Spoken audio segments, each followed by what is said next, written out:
Thank you all very much. I don't know,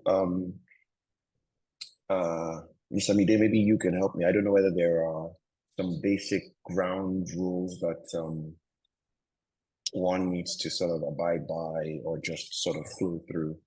How interactive should it be? Also, what are the break times that are suggested? Should I just keep going with the first bit, or if someone want to give any sort of guidance as to how we should go through it? For what it's worth, I'm learning myself that it seems like there's a mixed bag of people in the room, which is typical, but I don't think that there's many proficient filmmakers. It seems like many people are considering beginning the journey. So is that fair to say that it's also a very beginner level course, or is it a bunch of people who already understand the process of filmmaking? And I can speak a little in more depth. Those are the two things I'd like a little bit of guidance on, if that's okay. I think, again, maybe Mr. Mide would be the person to help, or Mr. Amazi. Basically, what the proficiency level of most of the people on the call, and then is there any structure, or should I just go ahead before I share my screen? All right, so you are right. We have a mixed audience. We have people who already have experience in filmmaking. We also have people who are just getting on board for the first time. So yeah, so you can it's within your discretion to now you broach that, and also you can actually go on for now. Would let you know if there are any protocol to be observed. Okay, thank you. Sounds good. Thank you so much. I'm just going to, I believe most people here have had a chance to see the film Breath of Life. So I think the way to work it would be that we will use that a bit as a case study, and we will unfortunately try to stay relatively not too technical. We will certainly have to do some technical stuff, but we'll stay relatively introductory for people who, so we don't lose too many people.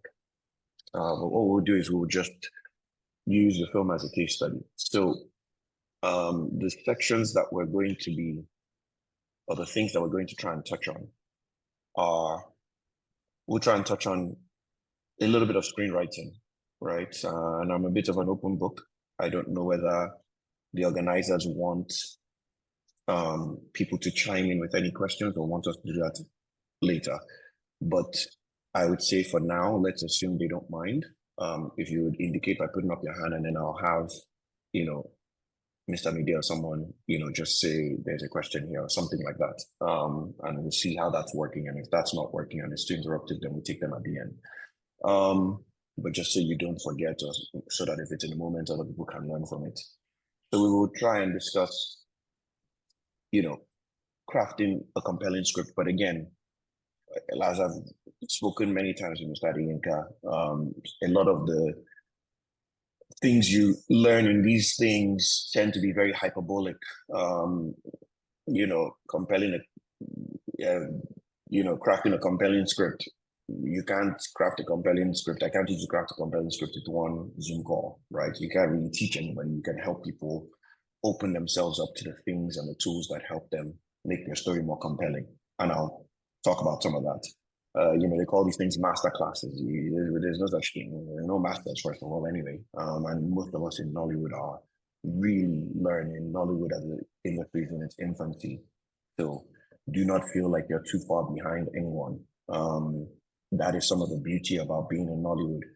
In Hollywood, there's so much process to get to be able to, make a film like Breath of Life. Fortunately here, it's very organic, it really is about deciding that it's something you want to do and that you have a talent for. So I say that to encourage people who are serious about the journey to not feel too far behind. Okay, so we'll talk about some screenwriting. We'll talk about a few things that I've sort of picked up in directing, especially from a crew staffing perspective, and you'll see how important that is to me. We'll talk about a few things while directing actors, some good habits, some bad habits, how to get the best performances out of actors. And we'll talk about the look of your film. I know a lot of people have some questions and stuff there, how we make it look really nice. And we'll break that down from production design to costume to cinematography. Okay, so those are the sections, and then we'll briefly talk about post-production as a whole. Where there's some CGI and how we did it, editing, sound, music, just so those are the sections as a whole. Script, some general directing actors, the look of your film, that sort of thing. Okay, so if it's okay, I'm going to share my screen and we'll begin with the script bit. And I will toggle back and forth between the film and the document or whatever it is that I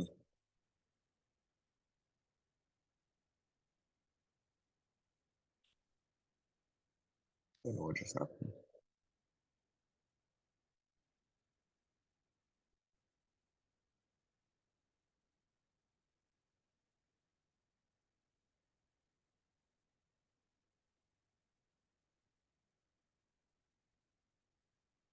Sorry, Zoom is asking me for some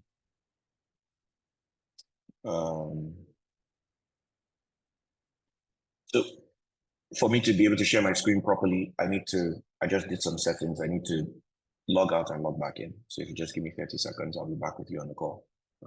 Zoom requires that. Sorry about that.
Okay, I'm back. It says the host has stopped the video, so my video can't show, but I'll keep talking.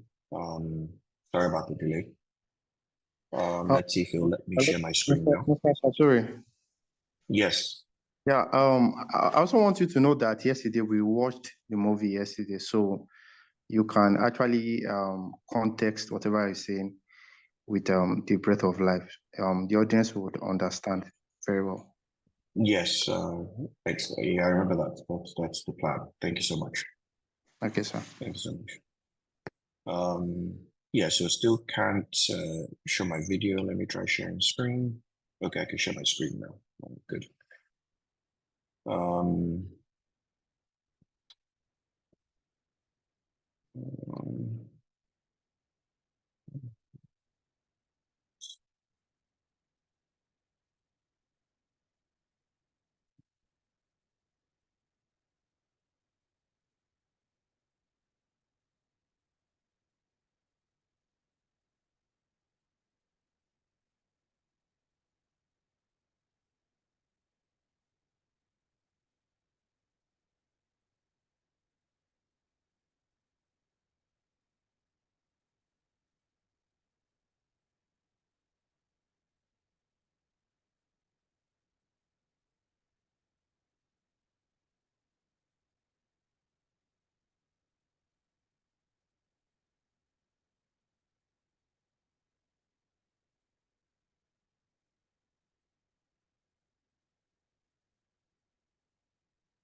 okay, can you see my screen, please? Yes, I can see it, sir. Okay, so again, for some of you, this might be old and but for those of you who don't, there are many ways to write a screenplay. A lot of the things that people are discovering is that there's no one right way. Back in the days, they used to say there's certain structures that you must use. What we found is that these structures are very helpful to most of us in terms of keeping the things that are important in front and keeping it compelling to an audience. This is not to say that the only way to write a script is through these structures, but the most famous of these structures is called the three-act structure. I don't know if any of you have heard of it. But the three-act structure basically allows you to break your film up into three sections that take your audience on a journey, okay? This is really important to be able to keep your audience compelled the entire way through.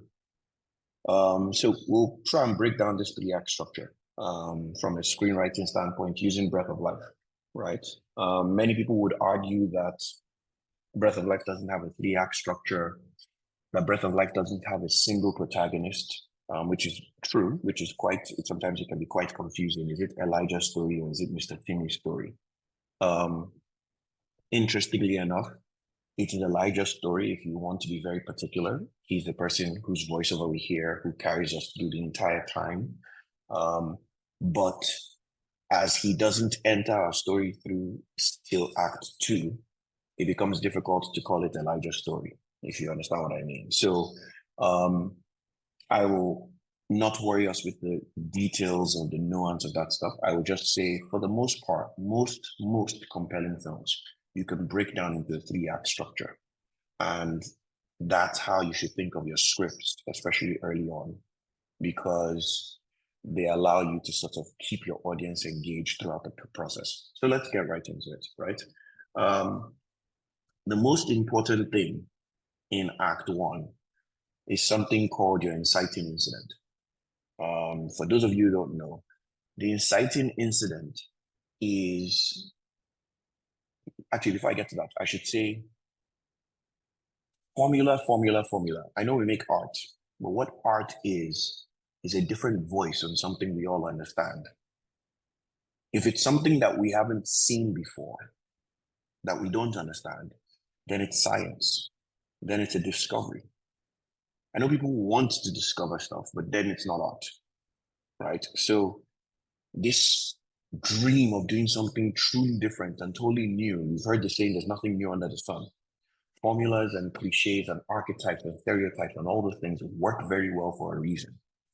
The best filmmakers are able to take the things you know, take the things you understand, and put their own spin on it, put their own twist on it, put their own swag on it. Look at music that we all love, right? Sometimes you don't even understand what they're saying, but it gives you a feeling. How many things in Afrobeat sound the same? How many things in gospel sound the same? But the feeling that it gives you is what is new, is what is unimaginable. That's what moves us, right? So when people don't want to I don't want to be like that thing. I don't want to be like that thing. I'm not encouraging you to just copy. I'm encouraging you to understand that having a baseline from what millions of people have done for thousands of years is not something to be ashamed of. That is how art is created. And even science, by the way, when it truly is a discovery, it's a discovery because they've done all these other things before and something new came about from it. So nothing really just starts anew. We weren't there when God inspired the first man about fire, so we wouldn't know what he was doing before that happened. But it's likely that they were doing things of other attributes and then fire came from it. So again, the idea of trying to be truly, truly authentic in its own nature is flawed. I say that because a lot of early filmmakers stumble on that. You want to force originality. Don't do that to yourself, right? Force expertise, force understanding, force, consistency. Those are the habits that breed great stories, right? Read over and over and over again. I will continue to relate this. Mr. Yomi teased about the article that I said where I said I'm not a faith-based filmmaker, but I will continue to relate this to as much faith-based stuff as I can so that it's a bit relatable. I think, I don't know, but I assume most good pastors, someone can correct me if I'm wrong, have read the Bible over and over and over again, right? They don't think to themselves, I need something new. Sure, they read other things, but you discover something new. You see a different way that it can be explained and taught and learn something new each time. That's what great filmmaking is as well, is, the ability to consistently work on the things that you find to be tropes and you find to be cliche until they inspire something different. Okay, so that's important. All right, back to the 3-act structure. So the most important thing in Act 1, right? 3 acts, as you're well aware, beginning, middle, and end. So people call it the setup, the confrontation, and the resolution, but Act 1, Act 2, Act 3, beginning, middle, end. The most important thing in Act 1 is the inciting incident. The inciting incident is the thing that happens to your protagonist that is going to set that protagonist, him or her, on a journey regardless of what they decide. Because this thing has happened, they will go on a journey. What that journey is, we will structure, we will discover, but you see, their life was din, din, din, din, din, din, din, and then something happened and it took them on a journey. That's the inciting incident, okay? So it's easy to miss what the inciting incident is because many times the inciting incident may be mundane, may not be, or may not that it's mundane, but it may not be the thing you think it is, right? And so we'll use Breath of Life as an example. The obvious inciting incident that people will want to jump at in Act 1 is that they killed his family. That would be the wrong inciting incident, right? The inciting incident is actually baby fire killing Ajerom. That's the inciting incident of our story. Timmy happened to be there. It wasn't happening to Timmy. But once that thing happened, Timmy was going to go on a journey because of the kind of character he is, right? So you hear us talk about characters all the time in stories versus plots, when you're screenwriting. Those are lessons for a different day, right? But what you do is the reason they make you separate character from plot is because depending on the character you build, their choices, and characters are based off nothing but choices, are different. So if it was Bridget, for example, that was out with Allison, their daughter, that day, and she saw them kill Ajeromi, there would have been a different journey. That would not be the inciting incident of our story. Because Bridget is likely to just say, not my business, so thank God we're alive, and go home and everything stays the same. But because of the character of Timmy, so that's why they separate the things, because the character affects plot. So we've sat there, we've made all these characters and we make character Bibles, and you decide Timmy is the kind of person that will blah, blah, blah, blah, blah. These are the kinds of choices that make him, these are the traits that make him. So based off that, you know that when you put in the inciting incident, which is plot, that's different. This is the choice that character is going to make. So even if it's not directly happening to him, the fact that he witnessed a murder of Ajeromi, Timmy was now set on a path that he could not control anymore, in a sense. And I don't want to use the idea of, I know we debate that all the time in theology, and people who are in theological want to say, oh, destiny versus choice. It's almost the same thing, right? Did Timmy have a choice but to report Ajeromi, but to report baby fire and start this entire journey? So the inciting incident, again, while it seems like the interesting thing is that, it is because they killed his family. No. It was the killing of Ajeromi that's the inciting incident. Because from that point, Timmy was going to make a choice that set him on a journey, and there's no going back from that journey, right? So inciting incident, they kill Ajeromi, and Timmy now decides, I have to do the right thing. That's his choice. The second thoughts, as you can see here, and sometimes they use for these things, terrible, I wouldn't call it second thoughts. It's not thoughts always. The second milestone within Act 1, after the inciting incident, is what I would call an escalation. It is something that says, that journey that you're on, we know you can't turn back, but in case you thought you were going to turn back, you're not turning back, right? So that's the thing that I don't like second thoughts, right? But they mean second thoughts in terms of inciting incident has happened, you have started this journey, but you may consider not going on the journey. So in your film, when you're writing a compelling script, you now put something that escalates that choice, that ensures that your protagonist cannot turn back from the journey. That is what would be the killing of Timmy's family. I hope you understand what I'm saying. So the inciting incident was not the killing of Timmy, it was the seeing Ajeromi, and now our character, who's a good person, has decided, I must do something about it. I'm going to follow the law. I'm going to report him, even though it is risky, right? When he has done that, right, just in case you are not sure that you're going to go on this journey, we are going to escalate the journey for you, right? And so the way we do that is to ensure that he doesn't turn around. Baby Fire says, you can make the argument, by the way.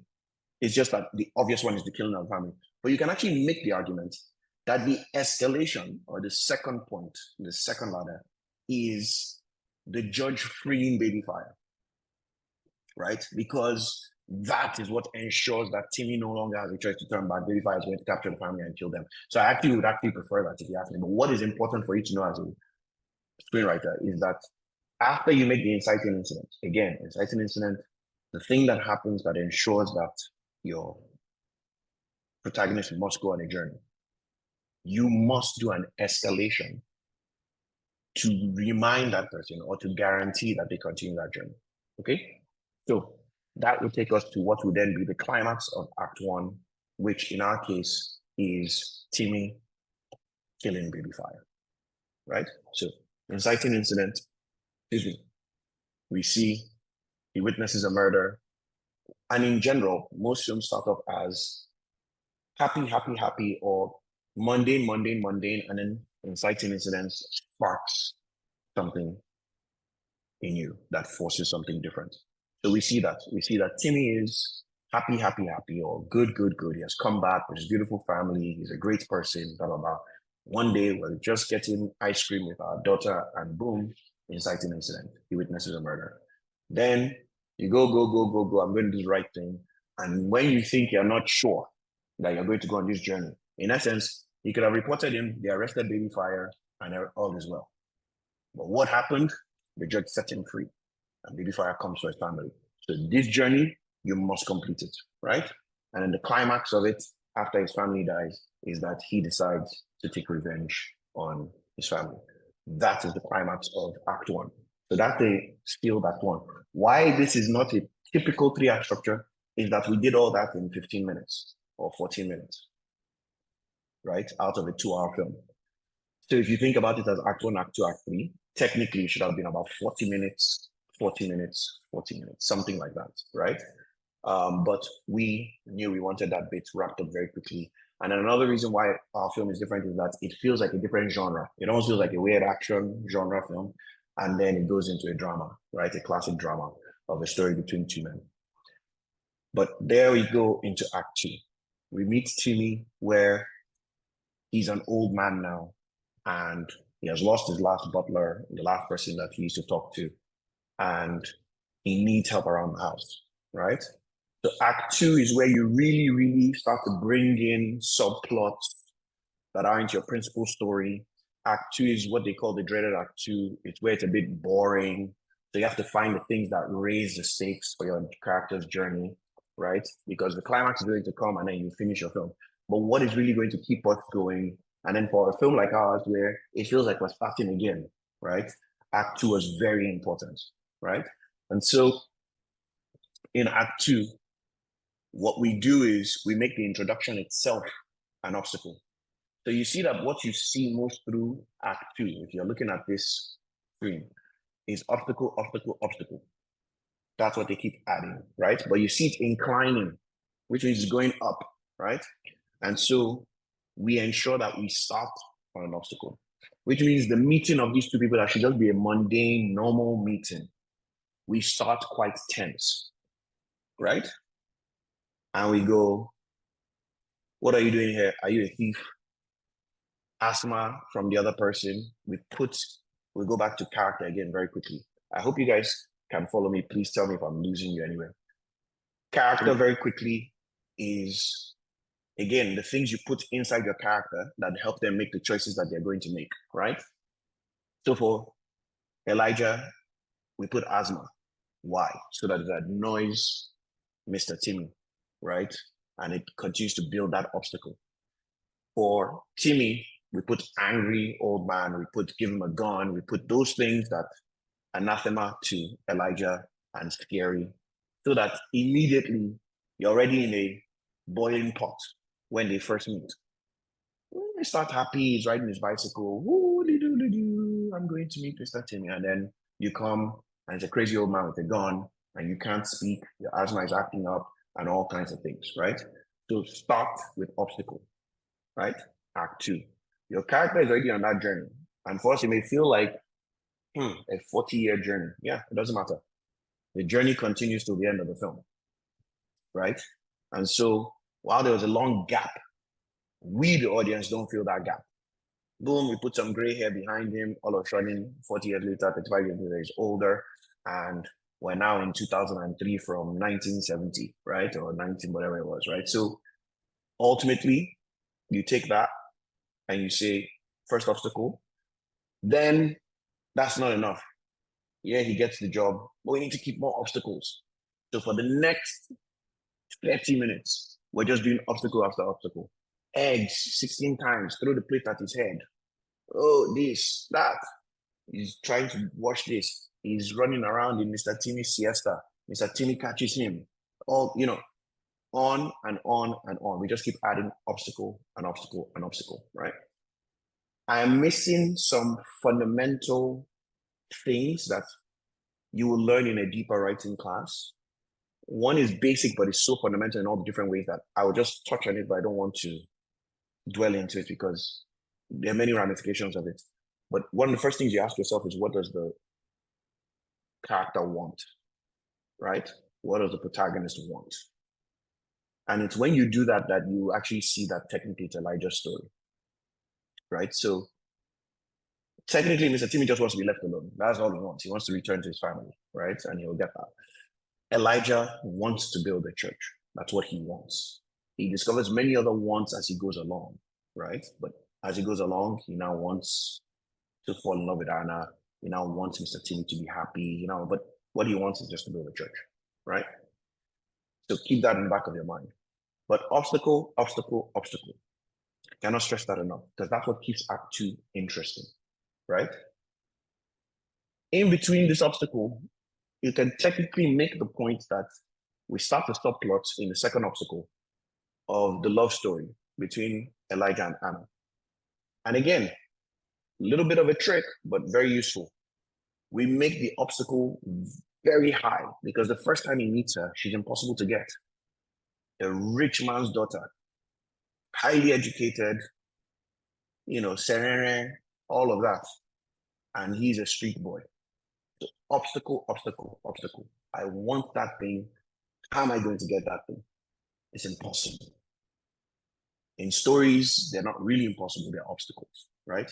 So even in our subplot of not the Timmy Elijah story, right? So you have the Timmy Elijah story, and you have two other subplots. They tie together: the church subplot and love subplot, right? But in the Timmy Elijah story, which is our main story, obstacle, obstacle, obstacle, eggs, asthma, gone, all those things. Then in the Anna Elijah story, she's up here, I'm down here. How can I get her? Obstacle. Then in the church, I see this old, beautiful church that'll be interesting, but I don't know anything about it. But what do? From the very beginning, we show you Anna's father and some weird-looking men lurking around the church and looking at you. Obstacle, obstacle, obstacle. We could have made him just show up at the church and it was nice and open and nobody's there and everything's happy and all that. But then you're not putting any obstacle. Are you making any sense to you guys? So your job in part 2 is raising the obstacles. I cannot stress that enough. That's what's going to keep you going all through, is you thinking, how are you going to overcome this? How are you going to overcome this? And as soon as you overcome something, something else happens. Now, we get to what's called the midpoint twist, right? So we've put all these obstacles. What is the big midpoint? The midpoint, they typically say it's a big twist. From a breadth of life perspective, what the twist is that he has overcome all the obstacles and he has no more problems, right? Anna actually comes to meet him. Oh, wow. This is great. Meet me by the river tomorrow. She comes. Are you swimming? Yeah, let's go swim, right? So what was an obstacle? Forget it. Who gets a girl like that? It's impossible. How much twisting did they have to do? So, fantastic, right? The church. Oh, I went there, I cleaned it up, and people started coming for Bible study. Wow, this is great. Fantastic. No crisis. These are all your midpoint twists. That by the time you get to the middle of the film, and the biggest one obviously is Mr. Timmy. By the time you get to the middle of the film, you don't know how to drive? Come, boy, let's go and drive. You're riding bicycle together.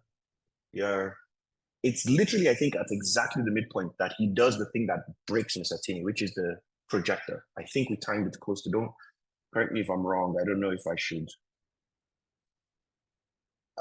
Please, Mr. Bide, do you see the film right now? Or are you still seeing the 3-act structure on the screen? No, it's the structure that is displaying. Okay, so whatchamacallit makes you stop sharing and share again, guys. So just bear with me. Okay. Let's go and find it and see where we put that. Okay, so do we see the film? Yes, we can see it. Okay. So we've talked through all this, right, guys? Right. So let's go slow. We're meeting Mr. Timmy. Everything's happy. Blah blah blah blah blah. Yes, he's a great guy. Then here we go. Our inciting incident. Just a happy day, and he watches the murder. Right. So if you see this shot, so this shot is what is the actual inciting incident. This is, I have seen something. I must go on this journey. I cannot go back. And if you actually watch your stuff through the lens of your script, you'll see it even in the performance. You see that what the actor is playing here, and obviously I was fortunate to have great actors. But what Demolade is playing here is, in his eyes, he's telling you, I cannot go back. You know from here, if you're looking at it, that this guy is going to do something about this. Otherwise, we didn't have to take this shot. He will just see them and they will drive off, right? But we show this slow, quick dolly around them, right? And you know he must do something. See? All right, inciting incident. Then you can make the argument that this is the second level that I said is the escalation, right? 4, 3 to go. To go.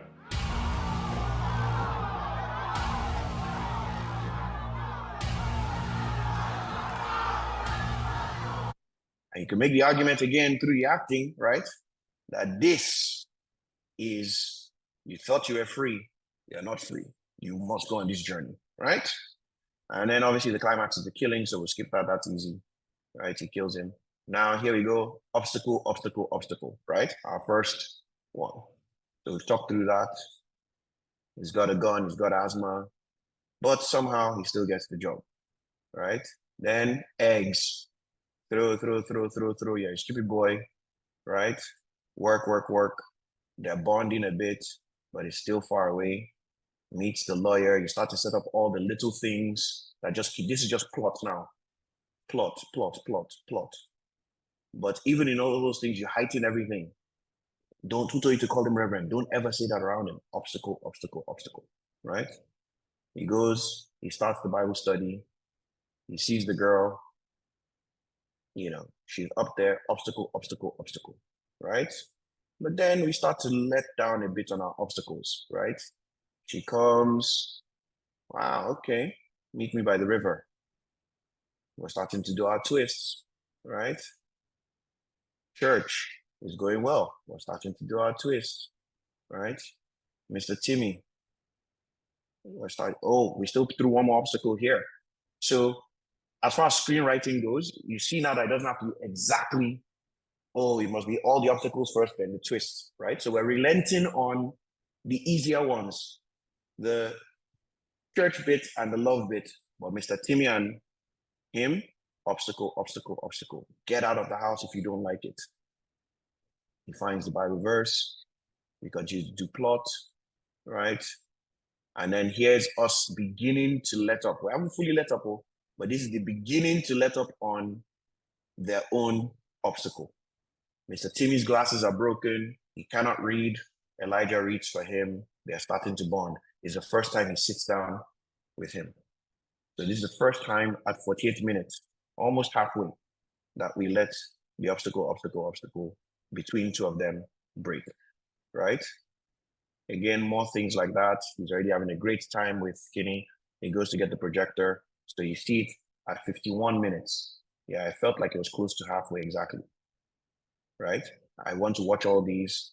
Now, by the time you now know they are exactly great friends is here. So let's see exactly when that is. This scene, right? So at 55 minutes, almost exactly halfway, this is where they begin to bond as father and son, right? This scene, and they talk about everything. So that is what you will call your midpoint. So forgive me, I'm going to go back, right?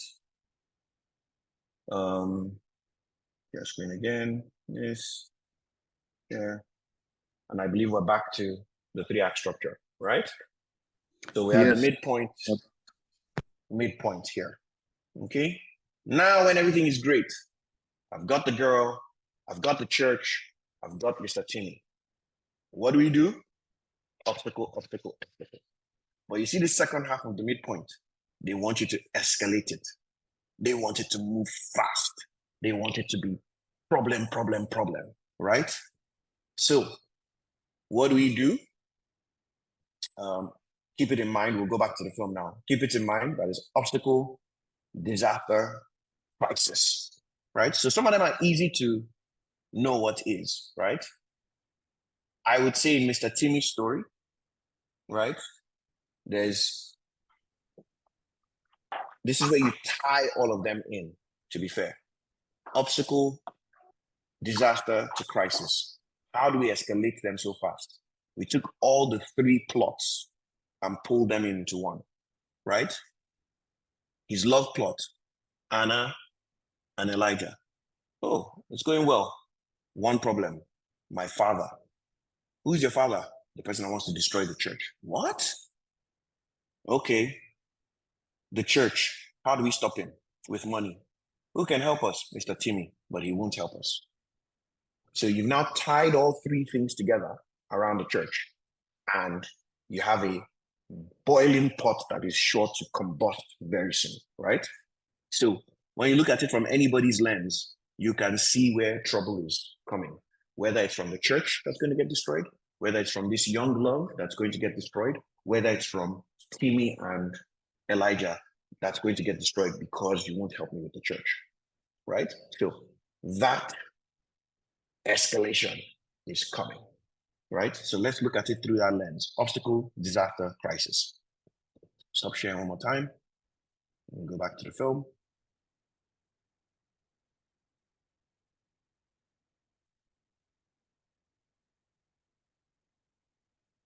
So happy.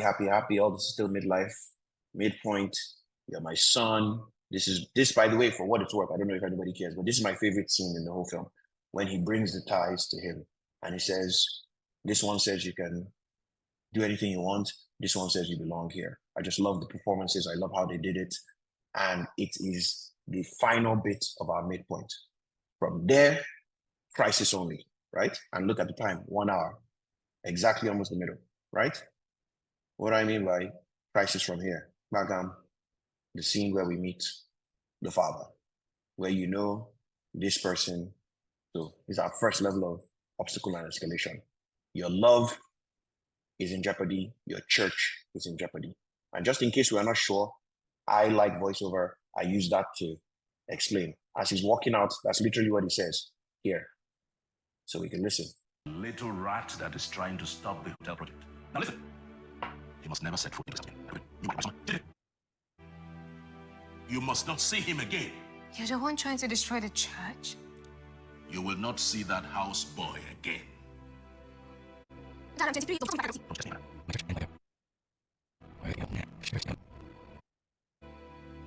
My church and my girl.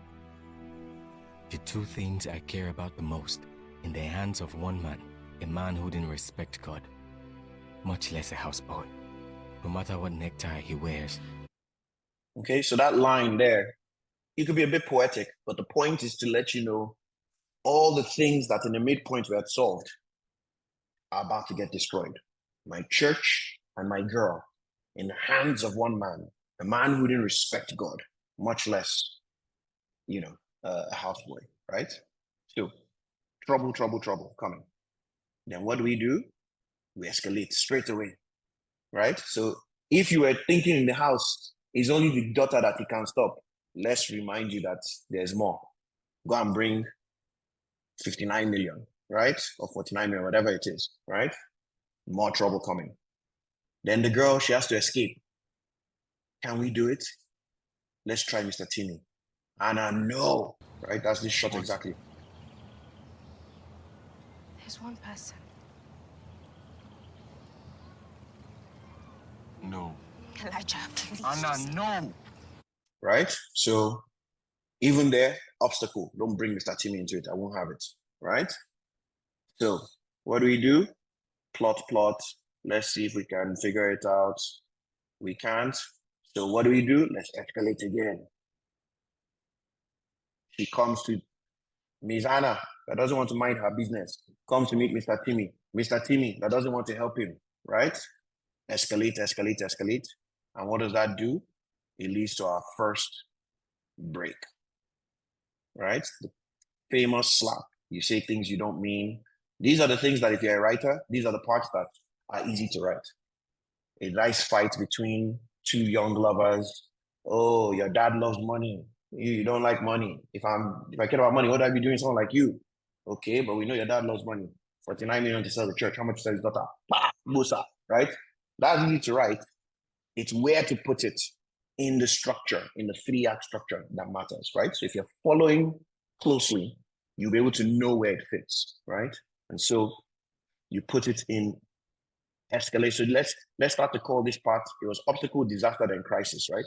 So I think we can say we're in the disaster part of things, right? Because now he's officially losing the girl. You go and you do some Nollywood, sit under the rain. You love her, matter, it doesn't matter. She's not answering you, right? You ask Mr. Timmy, demolition, can I go? All right, yes, you can go. Let's escalate it even more. They're coming to destroy the church, right? So we're in full disaster mode, but not yet. It's going to get even better. How? They saved it, right? Great. Only one problem. God has now told me to leave you and go away from domestic service. That is now crisis, right? Because Timmy and Elijah is our story, right? So regardless of church, regardless of love, the worst thing that can happen in our story is that these two separate. That is our journey, right? The journey is Timmy going on this journey to discover this young man, to be with this young man, to train this young man. And now he's coming and saying, God has told me to leave you alone. So your journey must end. Because if he goes, the journey ends, right? That is the beginning of our crisis. But in case that crisis is not enough, what do? We come to the famous scene, right? To make the crisis really, truly, if you're not sure, crisis, right? And so they try to do the wrong thing and it leads to a full-out attack, right? And now, before you know it, we're in the hospital. Could the crisis be more clear? All right, so going to stop sharing and come back to our document. I hope we're following. I hope it's making some sense, right? So obstacle, disaster, crisis, and climax, right? And that climax was a scene where his breath literally gives out, right? So the difference between first half of Act 2 is just a single ascending obstacle, but it's the speed of it. In Act 2, you bring obstacle, obstacle, obstacle, but it's not enough, even though it's rising, right? It's not enough that we don't feel like it's surmountable. It is surmountable. Why? You bring your twist at the midpoint, and it feels like all those obstacles overcome. Don't worry. Got this. I've got the church. I've got the girl. Me and Mr. Timmy are cool. Then you now bring the ascending real speed to all the obstacles. Obstacle, disaster, crisis, climax. Obstacle, disaster, crisis, climax. That ascension is very important, right? It is now whether they get over that. And we're not going to spend too much time or deliberate too much on part 3. It's pretty clear, right? Now it's resolution. Now it's ascending action. Now it's why has the biggest thing that your climax helps you answer, the biggest choice your character is going to make is, why was I set on this journey? Right? For any film it is, what do I want and why was I set on this journey? And this is where your character answers that question. If it is a simple love story, the rom-coms that we watch, right? I want this person. You reach the climax where they say you cannot have this person. They're going away. That's why you see all those ones where in Hollywood they're going on to the airport and the person makes the decision, no way, I'm going to go get them, right? That's where they make the biggest choice. This is Mr. Timmy's biggest choice. These lungs are not for me. We make it easy for him by saying, I'll go and meet my family. But whether it's family or not, the big choice is the choice of sacrifice. These lungs are not for me. They are meant for him. That is your Act 3 choice. And once he makes that choice, the film is over. Everything we're doing after that is just, we're just, okay? So you see me hopping on Act 2 because that's where your film is actually built. It's quite easy typically to do an Act 1 because you have a premise anyway. I want to do a film about a gang group that's terrorizing this small town and this person comes to help them. That's your Act 1 is already set. They come and they terrorize the town. Okay. 2 is your problem. So you need to focus on how you really build your act 2. And your climax, okay, at the end, he's about to kill this person, and then this person jumps in front of him and does some assault and says, okay, cool. Do that. But your act 3 is the biggest choice the protagonist has to make. Does that make sense? So that, I think, is a decent way to look at screenwriting as an introduction, using this to start. And interestingly enough, I think it puts us at a decent amount of time that we should take a quick one. I don't know what Mr. Mide and Mr. Inka think, but the next thing we would go to after this would be sort of talking about directing overall. So I think maybe a bit of a 5-minute to ask any questions we have about screenwriting, and or how do you want it to work, Mr. Mide? I think that would be fine if we can just get a short, maybe 5 to 10 minutes break to get feedback from the audience, both on site and in the viewing centers and on Zoom. Do you get that, sir? Yes, absolutely. I'm waiting to hear. So should I stop sharing my screen so that it's easier for everybody? I'll hand it over to Uncle Yomi. So Uncle Yomi can coordinate that session, or maybe Comfort.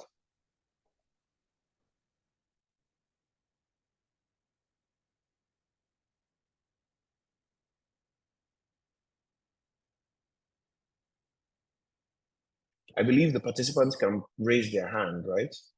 On Zoom. Yes, they can. Anyone who has any feedback. So if anybody has any questions or feedback, please, I guess, indicate by putting up your hand so that we can hear that out.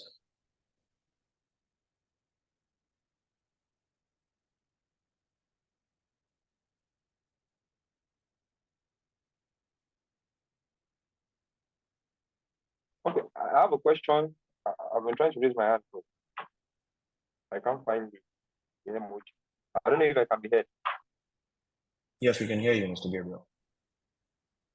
Okay, I was going to ask, did you solely write the script, or was do you have something like a script conference? I mean, where will idea came from?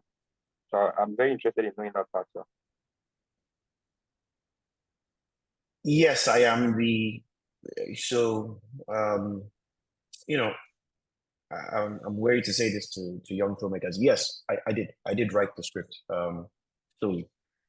But screenwriting and filmmaking is the most collaborative process possible, right?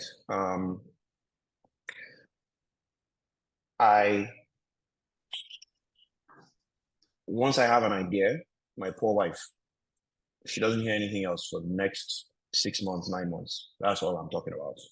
Just disturbing her, and obsessing about it. Oh, it'd be interesting if, what if it took him 16 chances to make the eggs? 16, I who makes eggs for 16 times? Oh, it'd be interesting, don't worry. So there's an immeasurable amount of collaboration, at least I find, for my own success, that I feel very weird whenever I say I'm the sole writer, sole director of something. The other thing that might be interesting to share with you, but I'll do it very briefly, is the platform, because it was an original and it was a big film, gave us their own input and their own notes. And okay, so let me just use one. Oh, no. Stop share screen. What's happening? It's not working. What can you guys see? 3-act structure. Amazon Studio. Studios. So why is it not showing for me? Okay, anyway. On my side, it's still showing 3-act structure, but that's okay. I can just go to it itself.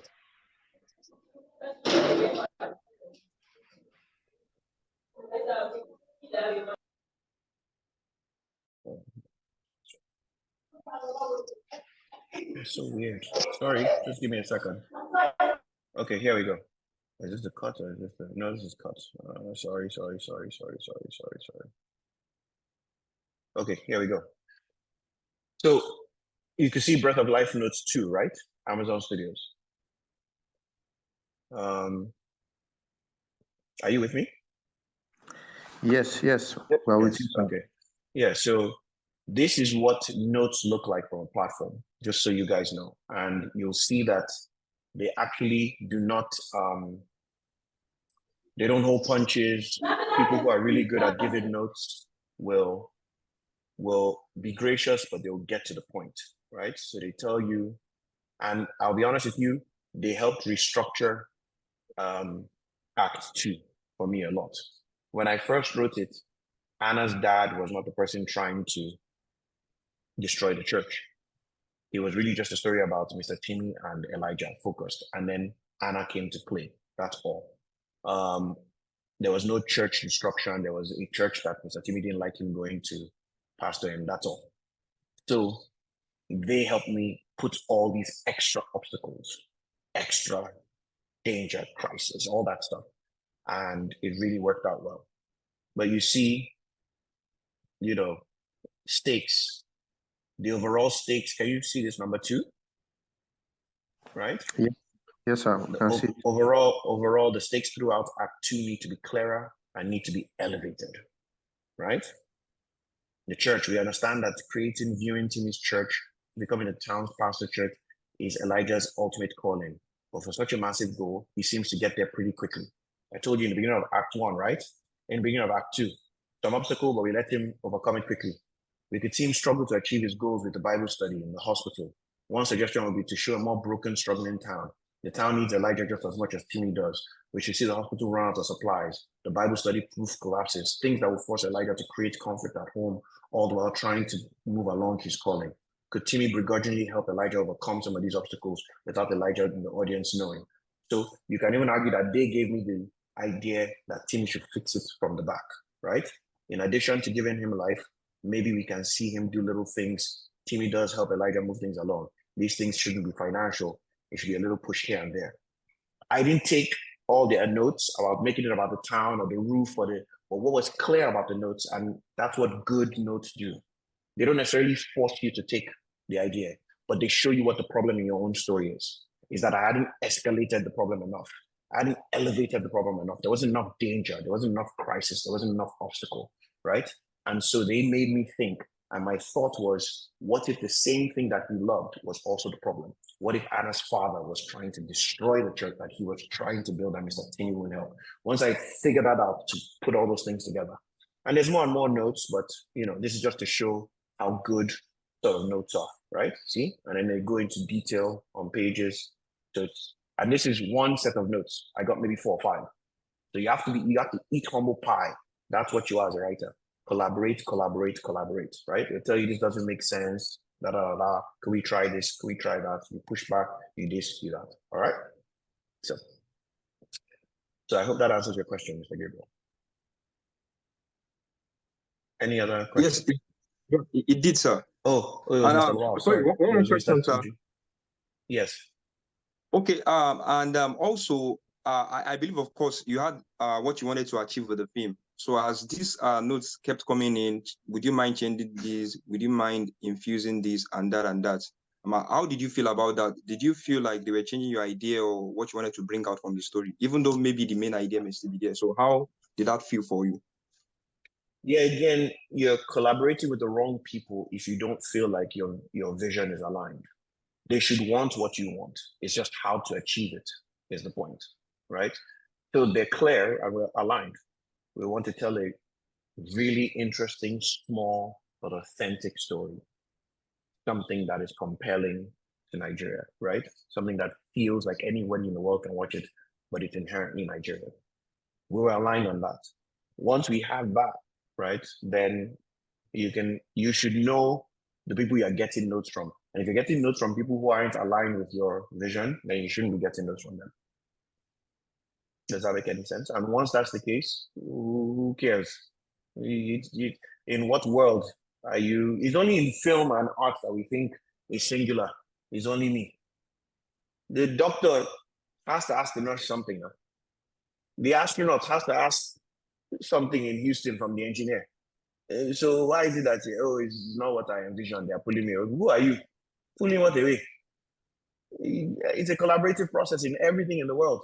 Every single thing. The driver has to ask the traffic warden, can I go now? So which job in the world is not collaborating? Right? So filmmakers feeling, oh, it's me, I'm the writer, I'm the director, it's me. No, it's me. You make the worst thing possible. Okay, I think I don't want to mess up his name. Barrister Shebard. I hope I said that right. Yes, sir. All right, sir. Sir, thank you so much for the lecture, sir. Can you hear me, sir? Yes, I can hear you clearly. All right, sir. So I have two questions. The first one is, you spoke about cliches and there's really nothing new. So I just want clarity on that. Like your movie, to me, it seemed quite original. So when you said we should not go so much, I don't know. I just wanted clarity on that, on how to balance originality and cliches. Okay. Then two, I have a concern. The stories are, I know it may not really be faith-based or Christian-based, but the part where he had to give up his life for Elijah, Yes. I was wondering if, while writing the script, whether the concentration was put into the power of Christ to heal. Those are my two questions. Okay, so I'll take the second one first. Interestingly enough, I don't know how many of you have seen God Calling, so this reference may go over your head. But in God Calling, there was an actual angel, which was played by the same Demola Adedoyin that played Young Tim, right? And the angel, the biggest thing the angel did was heal R&D's leg, and he started running again, right? I wanted to do some of the same thing here, and have it be an angel put a transplant and heal Elijah and so on. And the platform didn't say no, but also some of the early notes that you don't need the supernatural to tell a very powerful story. That you are going to actually lose more people than get more people, when it is just a simple story about a man loving his son. That story of sacrifice says that it's in all of us, as opposed to only when there's a miracle that it actually happens. And that argument I bought. So I went back and thought about it, right? That I'm actually doing a disservice to whatever faith-based story I want to tell by making it supernatural, as opposed to the simple story of love of a man deciding, Barrister, you can decide I want to give someone my kidney tomorrow, right? Yes, God can heal him. That's a different story. But there's a powerful story in you deciding, I want to, out of love, share my kidney with this person. That's still a healing of sorts, right? So I got sold on that argument, and I decided, let me go back to the drawing board. It's very hard when they tell you something fundamental in your story should change. Let me go back to the drawing board and think about how that will work. Okay? So I hope that answers that. As to the first one on originality, I thank you for being kind, but there's nothing original about the story. Is it today that they're telling a story about employer and houseboy, and that the employer does not like the houseboy? Is it today? Is it today that we're seeing story of boy meets girl, and boy cannot get the girl because the girl is richer than him? Is it today? Is it today that somebody wants to do a church and they don't have the resources to get the church? Those are the three pillars, right? Relationship with Timmy, relationship with the church, relationship with Anna. Is it today that somebody's father will tell you, my friends, get away from my daughter, you little rat? Nothing is new. It's simply how we went about putting those things together. That's what I mean by that's where the originality lies. If I decided I want to tell a story that nobody's ever told before, then you now start hearing crazy things about, there's this one wild turtle that comes out only once every 10 years in Anambra. That's the story I want to tell. Nobody knows what the hell I'm talking about. Right? Trying to be original for original's sake. But you take all these things that we all understand, we all feel, we all live daily. Right? Employer-employee relationship, standard, anywhere in the world. Our own might feel more like houseboy, but anywhere in the world, There's employer-employee relationship. Boy meets girl story, standard, anywhere in the world. Our own may be different too, but standard. You want to buy a building or do something in an office and somebody wants to stop you, standard, anywhere in the world. Right? So I hope that helps with questions. Anything else, or are we done with the screenwriting bit of it? I think there was a question. We have someone from Abuja, from Jos. Wants to ask please go ahead. Okay.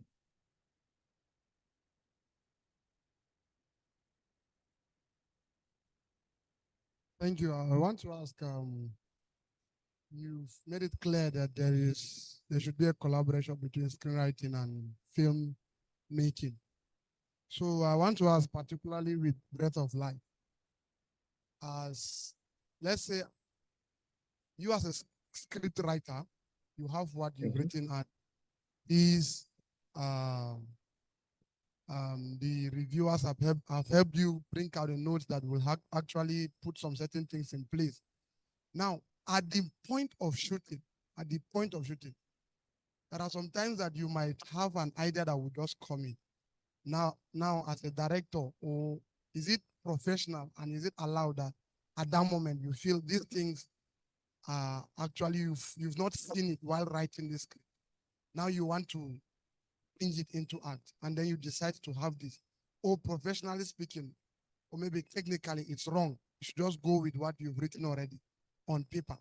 Or it's allowed that you use your discretion and your imagination at the moment of shooting, and then you now bring this into it.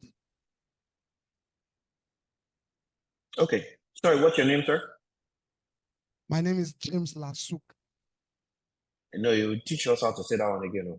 I know, not today. Say it again, sir. The name or the question? The name. What's your name? I want to get your name right. James. Oh, I didn't hear you. James. Okay, got you. So yes, James, I am going to tread cautiously as I tell you, but you have to, you're going to be the custodian of these things as you go along, right? So you always hesitant to tell young people or new filmmakers that, oh, it can be organic and you can change things as you go along because you think you're forming bad habits. You will know when it's a bad decision. So assume that I'm telling you not to do this all the time because it's bad habits and so on. But one of the things that you have to solve, unfortunately, in this part of the world is, the simple answer is that yes, it is okay for you to make choices right there on set that make your story better or that are necessary. We don't have the luxury of having all the money and the time. And even in Hollywood, when they have all the money, that money goes fast. Yes, Avengers has 250 million and they can shoot for 3 months. But guess what? They can't shoot for 6 months because Robert Downey has another thing he's going to do, this, that. So even though it seems like a luxury of money and time, and they have more than we do, even they still have to be very precise. So you want to be as precise as you can be. But let me give you an example. And that's why I don't love the scene, but I will share my screen and hopefully it works this time. Wow, now it's not even showing all the things. I don't know what I've done. Okay, here it is. Can you guys see the film? Yes. Yes, we can see it. Okay. So there are things that happen in Nollywood that you're not in control of.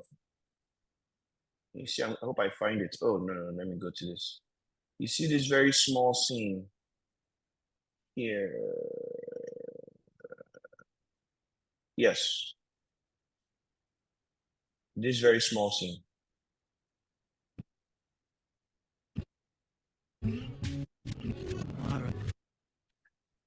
So we had 2 days at this location.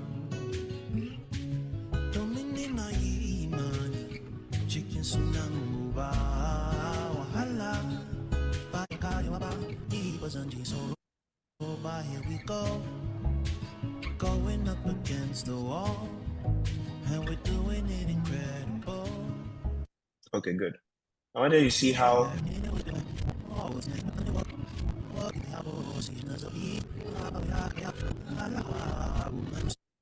wanted to see how brief that scene was, right? It was actually a huge scene. We just cut it out, okay? And we had to now remake 2 scenes because of it. You see this wall? That's blue here, right?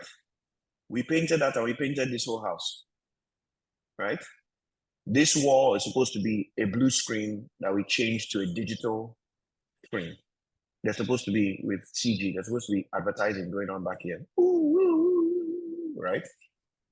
What happened was, and this car that you see here, right, is actually Anna and her friends pulling up.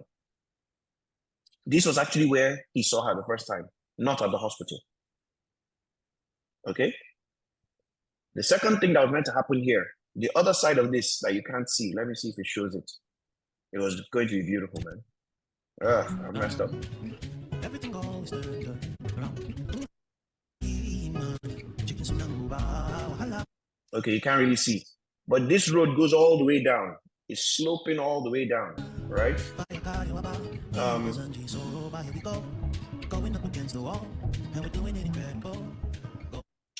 Oh, I'm sorry. Don't worry, the story is worth it.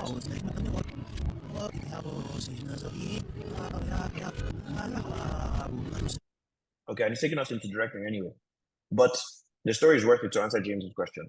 So this road in Ibadan is on a big hill that comes up to this road curving on that house, right? And I like that they're old houses, right? So we actually wanted to be able to change this house in post a bit, just color-wise, right? So we made it blue first, and we put this whole board here, right? And this was meant to be modern. The 2003 or 2005, Anna is meeting Elijah. He goes giving out flyers, and then he looks, she comes, she's going up here with her friends, and they look at each other, but they don't say anything, the same way they did in the hospital. And then the next day, we were going to come and we will remove this blue board, and we had all these old school banners that we had put up of Joy Soap, all these kinds of things, the tall that are to be 1960s. And this is where the inciting incident happened, where they were going to kill Ajeromi, right? Baby Fire Gang was going to ride up this hill and they'll shoot him against this backdrop. It was really supposed to be beautiful. When we shot this first day, these were the only shots we could get because of Agberos. We had police, we had soldiers, we had ammo technique.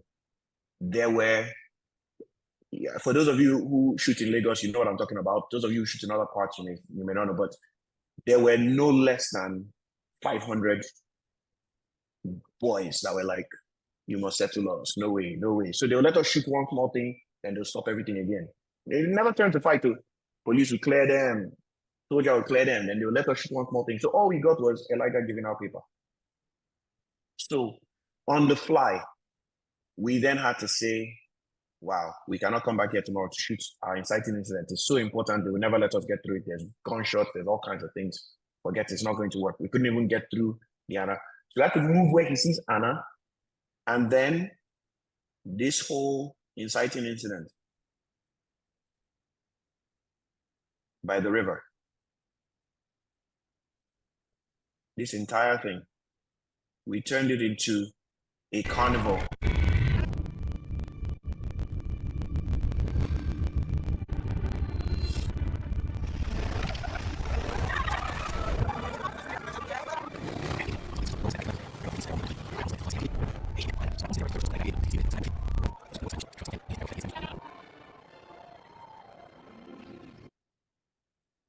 So this entire thing, we turned it into a carnival because I knew by the dam in University of Ibadan, nobody would disturb us, right? So we just went that day, talked to the production design team, all hands on deck, everybody sat down. We all went to the river, scouted, okay, let's do an old school carnival. How would that look? Okay, so they'll come here. That's why between you and I don't love the blocking of how they kill Ajeromi. But you have to make things work. right? So around the street, we did that. They just meeting as a gang, da da da da da. And do the cool shot. They'll come around the corner, all that. My point, James, is sometimes it's not even that you have a good idea. Sometimes it's that you're not even allowed to do what you wanted to do, and you have to be creative enough and have a good enough team that can come. Now nobody will know that. As far as they're concerned, this is beautiful. The carnival, oh my god, da, da. But the other one was going to be so much better. He was supposed to be in front of his car, and they're shooting him, and glasses going everywhere, you know, and he's falling back like the Godfather at the toll gate scene, for those of you who know. And in 2 days, we had to recreate all that. And then we had to find a hospital that would give us an exterior so that I could show Anna. So once I saw that hospital, I was like, it wasn't even a hospital. I just saw that place. I said, we'll make this into the hospital. It looks beautiful. Let's just have some people going. And then we turned that into Anna's thing. Does that make any sense? Okay. It seems like we're dovetailing, Mr. Adeyinka and Mide. So we'll just sort of let it continue with people's questions, and I'll sort of dovetail it into directing, because we only have an hour left. But it's good that people are asking questions, I assume, except you want to change. So please continue with the questions.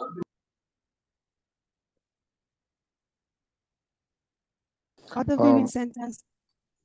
I think John can ask his question. John, can you unmute yourself and ask? Abolari, John. Okay. Thank you. Thank you so much, sir. We're really enjoying the lecture so far, so good. So my question basically is coming from your response from earlier questions, and which is number one is that in one shoot like that, we had issue with one person that was claiming that no be so I receive am from Holy Spirit, and that person was trying to instill the fact that it must be like I got the inspiration from the Holy Spirit, so we must shoot it the same way the inspiration came. And we're like, of course, the Holy Spirit gave you the inspiration, but it's not working here right now based on what we have on ground. So let us do it the way it will work. So we had issues with that. Of course, we actually had to do it the way we felt is good eventually, but we did not see well with the writer. That's number one. Now, number two, if we are familiar with Tyler Perry and this woman issue recently, I watched one too many of those videos, and eventually I discovered that they were complaining, his actors at some point, that he does that often, that he will just change character, like the person would have been reading some other scripts before, and you change character while shooting, and you want me to take some other minutes to learn all the other dialogue for the new character they are changing me into. And it's not sitting well with actors as well. But because Tyler Perry is the big man with the big money, they have no choice. And they say if they need the money, they have no choice than to follow suits like that. So what's your own advice? Of course, I'm not saying we want to work with Tyler Perry, but what's your own advice as an upcoming actor like that when it comes to dealing with the director changing your character and making you want to perform miracle at that point in time? Thank you so much, sir. Okay. So two questions seem to have been asked there. The first one about sort of inspiration and with the writers. It's difficult to answer it, but to the best of my ability, I would say this is why we're doing this. I hope I can instill in all of us that there really isn't necessarily a right and wrong, and you don't even know what is better or worse. Maybe if we shot that road scene where the road scene was meant to be, it would have been better. Maybe it would have been worse. But people ask me all the time, like, what will I change in Breath of Life? And just for selfish reasons, the answer has to be nothing. Even things I know can be better. Why? What if I change something and people don't like it as much? Because they loved it, right? So the point being, yes, overall, you must open yourselves as creatives to the idea that there is better in collaboration. That's the fundamental point. Now, that being said, somebody, Mr. Bolari, has to make that choice. that typically is the director. At the end of the day, if last we all don't see eye to eye, that is the director's job, is to make that final call, right? It's the MD of the company, it's the president of the country, whatever analogy you want to use, is the general in the army. You might be right too, but as a unit, we're going to make the call. That's the director's final call. Hopefully you're not working with someone who is egotistical and isn't collaborative. But once that is the case, the thing to then do is, and this answers your second question, you might be wrong, it might be the worst, but the thing to then do is to take the director at his word, to trust the director, and to do what is said. Okay? Now this, I'm so sorry, Nkemjika, please just give me a second to use that to dovetail into what I think is the most important thing about directing.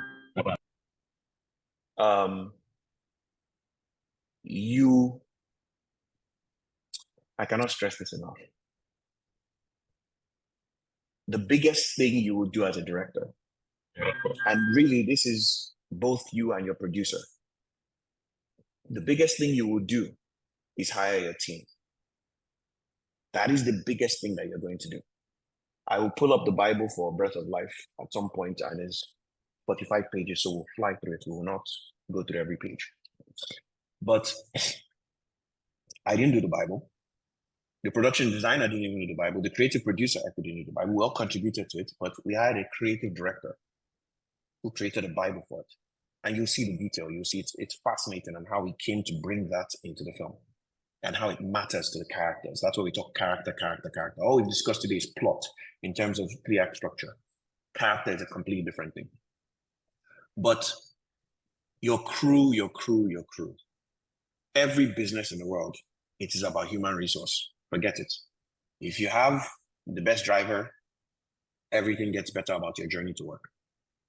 If you have the best cook, everything gets better about your nutrition. So I'm trying to use these examples not to trivialize those jobs, but to show you that there's nothing that's not important. The best at anything is going to make the best result, right? Yes, we want to hire our friends, and that's important. Hire people that you get along with, hire people that are passionate as you, but make sure you hire people that are the best at what they do. And your job then, at that point, is simply to set culture. It's not to teach them their job. Your job is simply to set the culture of how we all like to collaborate, how we all like to work together. Many directors think they are the big boss. It's them that's meant to make the call. It's them that's meant to make the...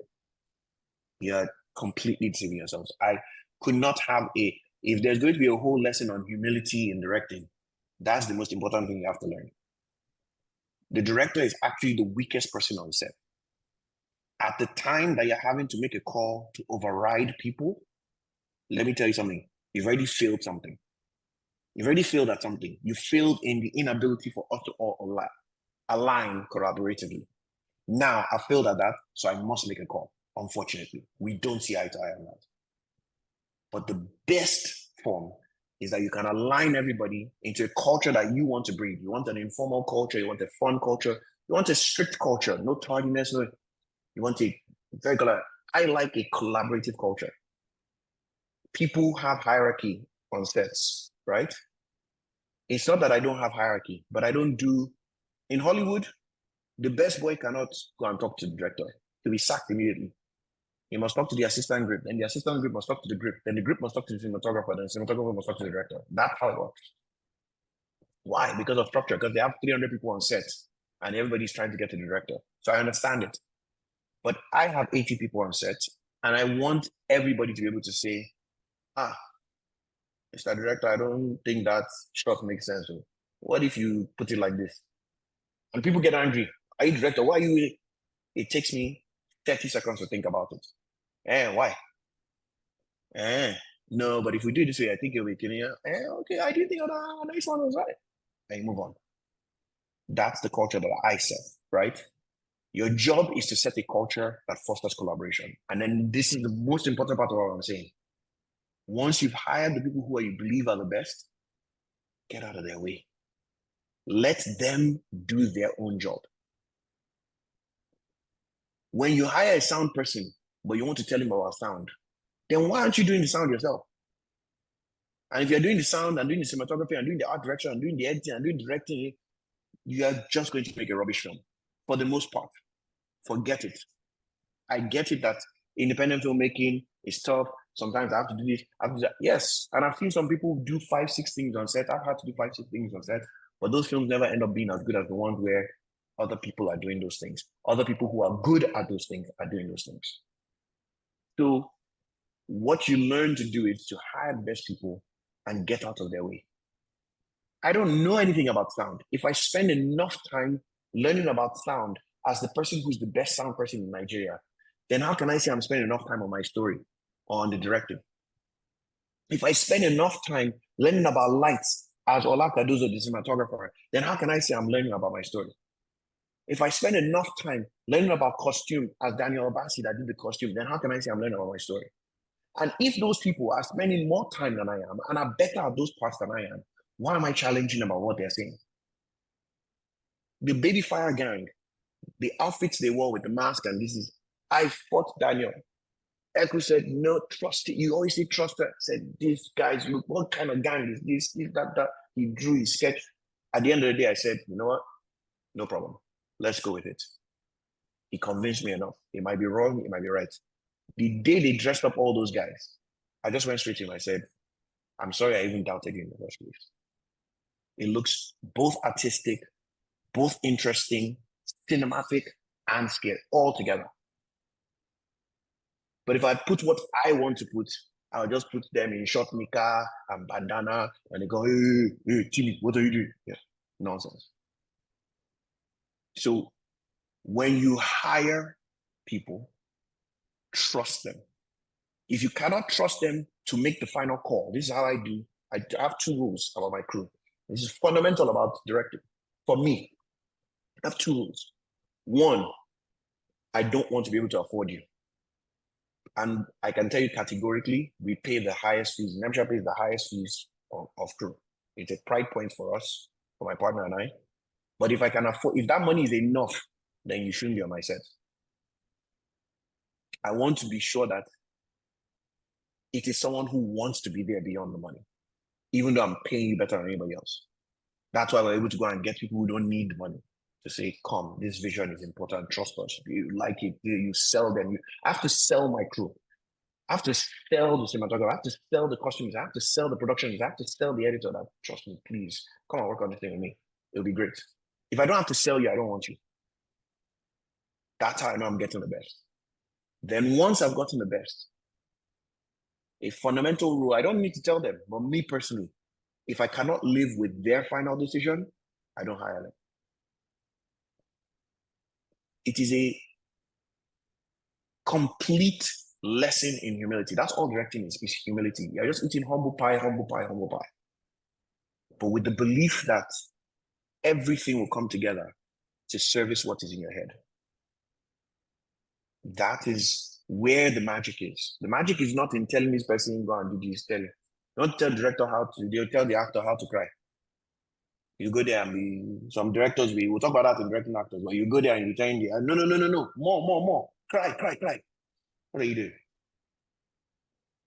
You tell the actor what you believe you want to get out of it, what you believe the choices that his character will make. You discuss why you think that character will make those choices. And then there's sometimes that there are some nuances. Again, we're just dovetailing now. We're talking about everything in one. And I will come to the next question. But Wale Ojo, one of the most phenomenal actors in the world. But he hates crying. He'll tell you, maybe I'm going to give you one good one and then one. Is this the good one? Should I give it to you this time? Because he has to go to a really interesting place and dark place for himself. So I make sure that I set up the scenario. I know the shot I want to take. Okay, I want to dolly in on this. Him and Anna are sitting down. Elijah's in the hospital in a coma. And she's going to say, he can't die, Mr. Timmy, he can't die.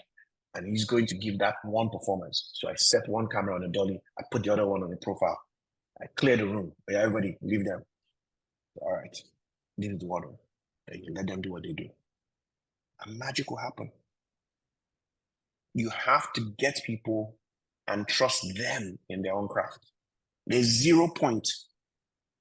It sounds trivial, but it is as foolish as going to the hospital and telling the doctor, no, this one doesn't. There's some of that, right? You've taken Panadol before, and Panadol doesn't work as good as paracetamol. So you can mention that. But if the doctor tells you, no, paracetamol won't do this, there's something in its chemistry that doesn't. Who are you to say, did you go to school? You went to med school. You are telling the doctor what to prescribe. That is how silly it is when you are telling the cinematographer that light is the wrong light. What are you? If you know it, why are you not doing the cinematography? But what you can say is, Kadu, I feel like the light is harsh. The way it's hitting her skin, the contrast is quite high. But you know, see, I'm waiting, you think. Then he'll tell you, no, it's great. Here's why. I plan to floor the background in Kidney. Okay, mad. Good idea. But when you are seeing the Kidney there and you think that HMI can work from there, and instead of telling him, I think it's going to be quite harsh and there's contrast problem that may arise, you say, okay, move that light from there because you are the director. You know better. So it is fundamental that if you want to be a filmmaker, a good filmmaker, the collaborative process is everything. You must trust the people you hire. Hire the best people and then trust them. Okay, I think that answered both your questions, Mr. Bolari. I think Mr. Sasore. Yes. Yeah, can you just would have the questions afterwards? Can we just start the directing? I think the last question already set the tone for directing, so you can just continue with that. Would collate the questions afterwards. Sure, not a problem. By the way, I have the two biggest things I want to talk about in directing I have. So what I'm going to do is now just walk you through what we did in terms of making the film look the way the film did. The two biggest things, if you see my notes in directing, is hiring, which I've spoken through, trusting the people and how you hire. That's fundamental. And then I guess we can talk about directing actors, but we'll talk about directing actors towards the end. Let's go through the look of a film. Does that make sense? So I'm going to share my screen again. Yes, sir. Can you get what is going on? What are you doing the wrong thing?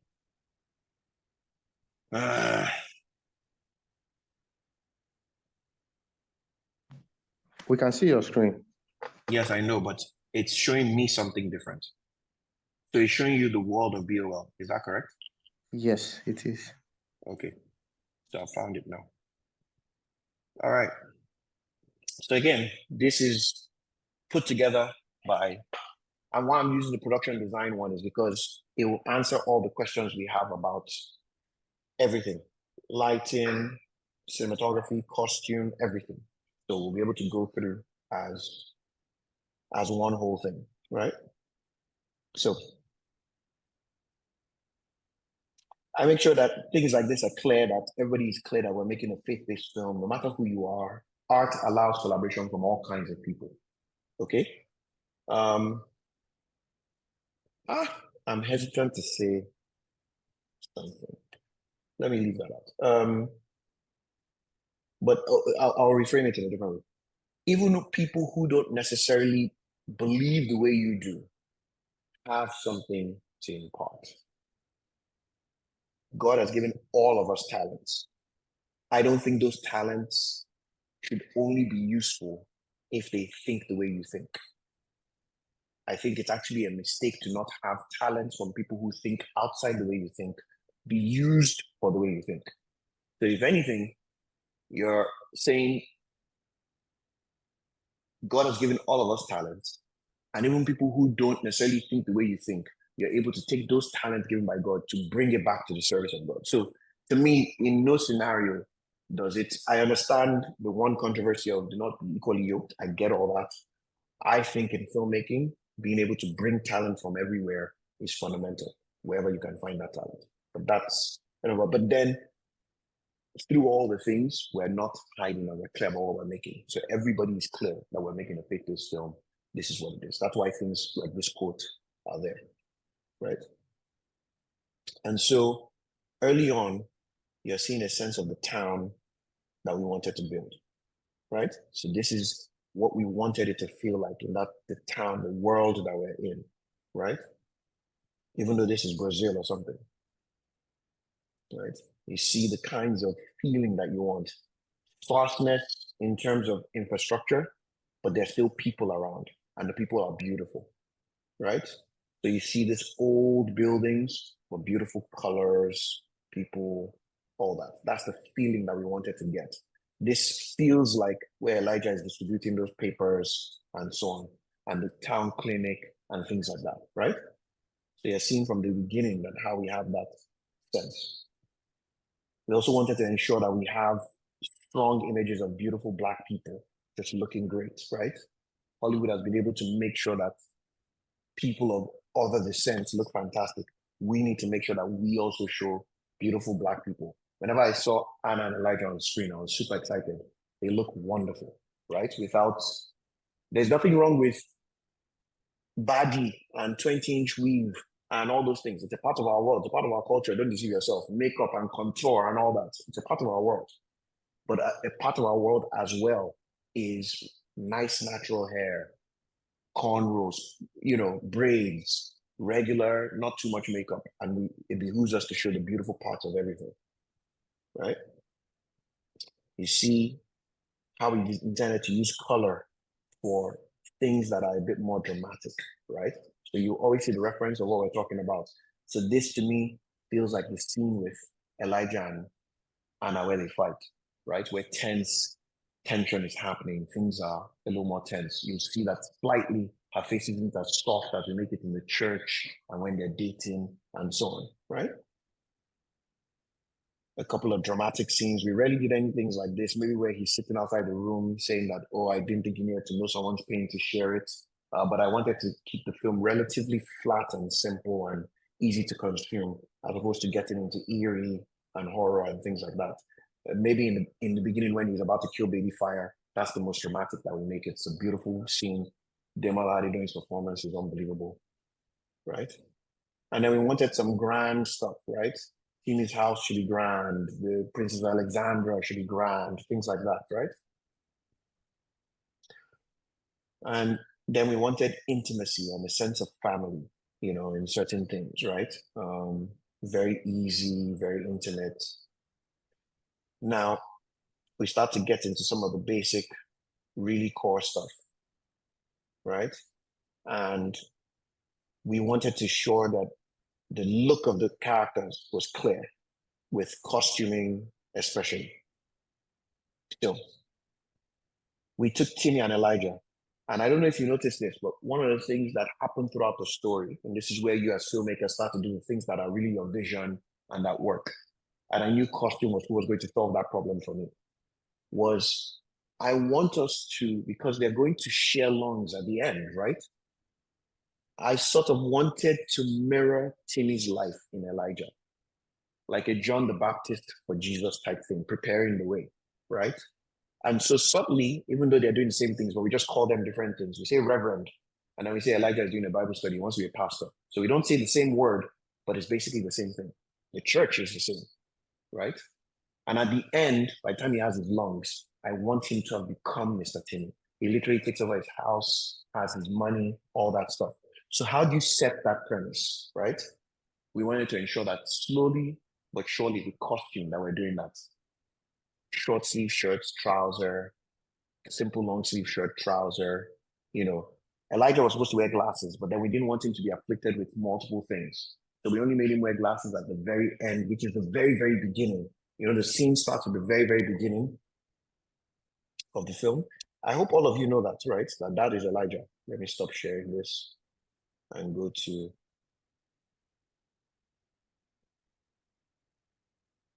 Can you all see the film? Yes? Yes, we can see it. So beautiful shot. This is all CG, by the way. We'll come to that in post-production. None of this is real, right? I say I am old. Well, we shot the dam and then we put the windmills on top. And then to keep continuity, we now put the windmills here. But what I wanted to show you here you ever met. And obviously this is all CG. But what I want to show you is the glasses. But this story So this is the only time we have Elijah is wearing not glasses. about me. Right? So this is Elijah telling the story of his father. Right? And this is technically supposed to be his daughter. And I don't know if you caught that. They're here to tell for you Anna's funeral. About my father. Right? This is Anna.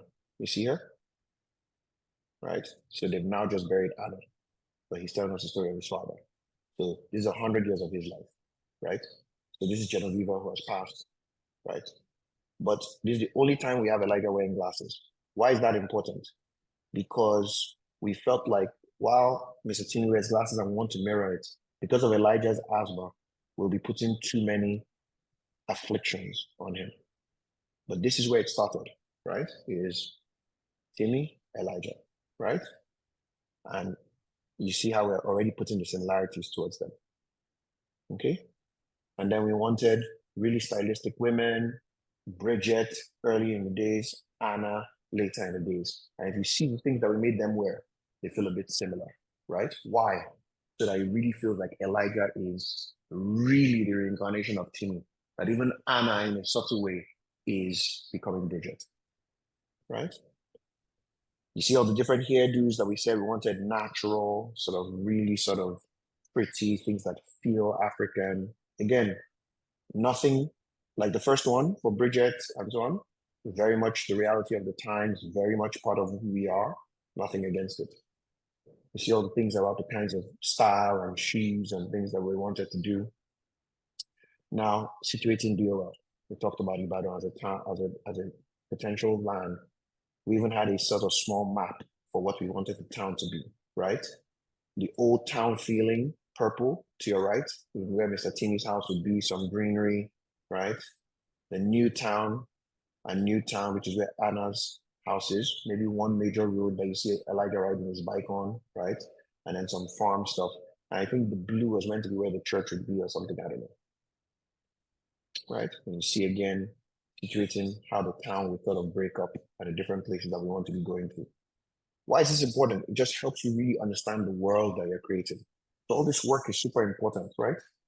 So this is how we wanted the old town to feel like, right? A lot of stark, old-looking things, so very Abelkata women riots back in the 20s and things like in the 40s, sorry, right? But then Mr. T's Rolls Royce can go through, right? And a lot of things on the side, right? So we're putting the old town view versus what we would do in modern town, right? And I told you that what we wanted to do with that street, so you're seeing some of that here, right? Where we wanted to change the same street from old to new. New town, a lot more cosmopolitan, even though it's still sparse, right? And then farm side, the river, greens, right? A lot of that, riding bike, dating, scenery, picnic, things like that. Okay? We also had things that we had for what we wanted their visual style to look through, right?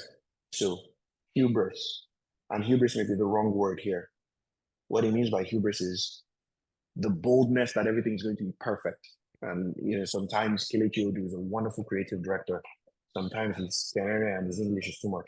But why he uses hubris is the belief that everything will be perfect. But what you really should just say here is super happiness, right? So you see, every time we show Timmy's family, this young Timmy and Bridget and Alison, we show them in this beautiful light. Everything is great, everything is perfect, even when it's in flashbacks, right? Retribution, we sort of want underexposed sort of, things that feel mysterious, right? Depression, clear, dark, Mr. Timmy, going through it. But even though I didn't make them anywhere near this dark, but this sets the tone. Because again, I said I wanted things to be a bit more relatable and not eerie.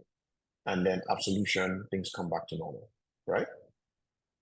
And I told them Downton Abbey was a good sort of reference of the tone and look that I wanted. For those of you who watch Downton Abbey, why did I pick Downton Abbey? Because I respect films that feel light on the outside, feel easy. And I think Breath of Life was able to do that.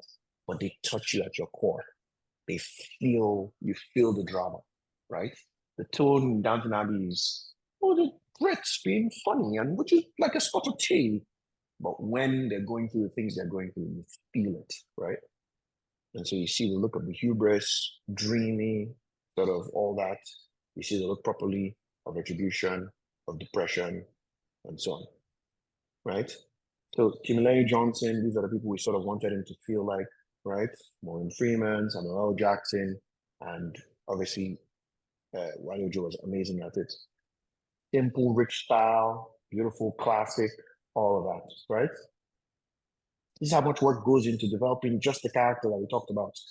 And then you get into and look at the glasses, look at the colors. We have colors frames for his makeup, for everything that he's going to wear, right?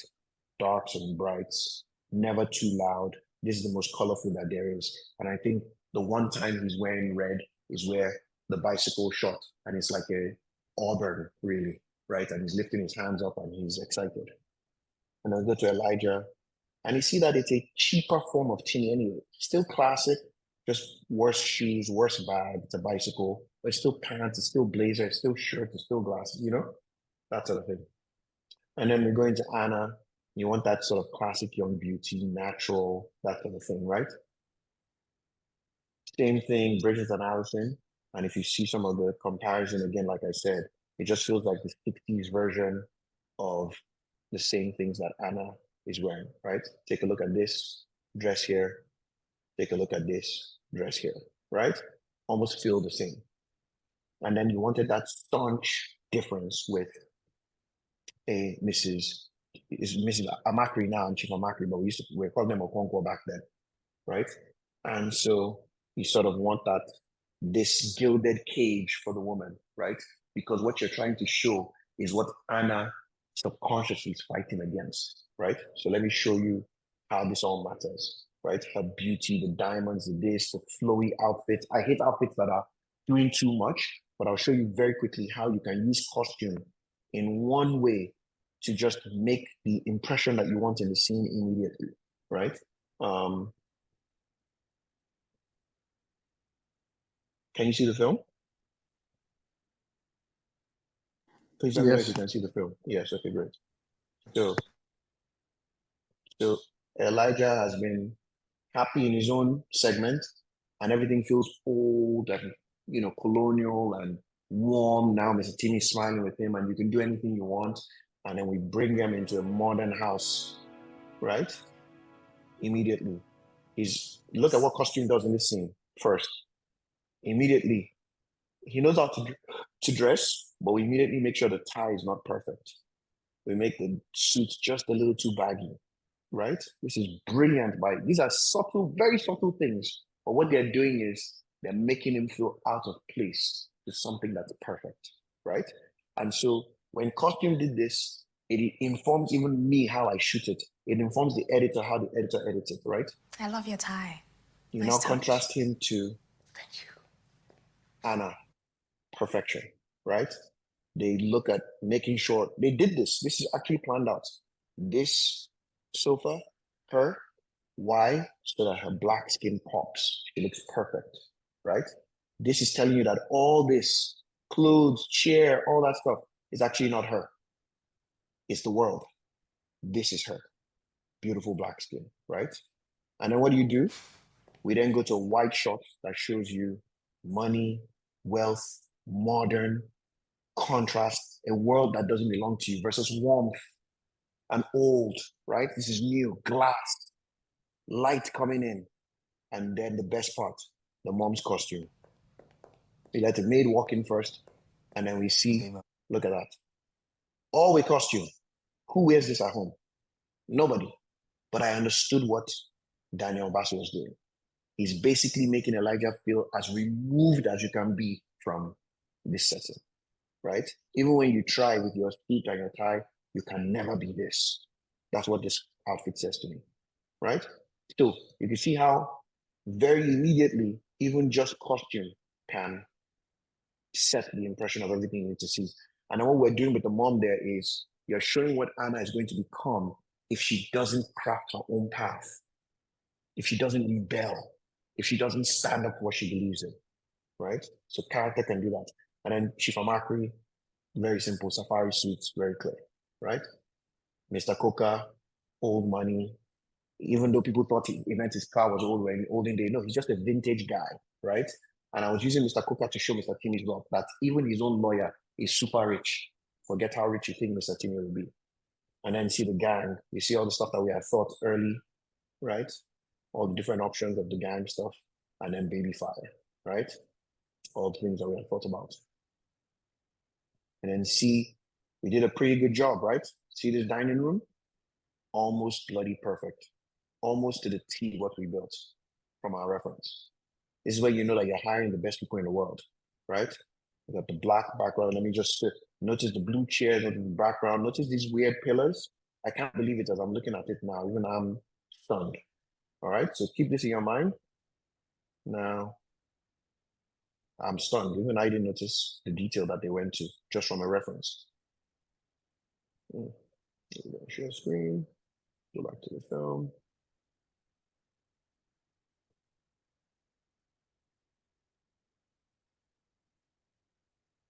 Look at that. How close is that? Right? So these things matter. These references, these things that you spend months building, researching. Look at those pillars in the back. Look at that. Right? Gives that sense of wealth. Crown molding, that's not just, oh, we do a crown molding now, it's only on the ceiling. Right? The crown details in all through all the things. And this, by the way, is a set. Hopefully they do the full shot.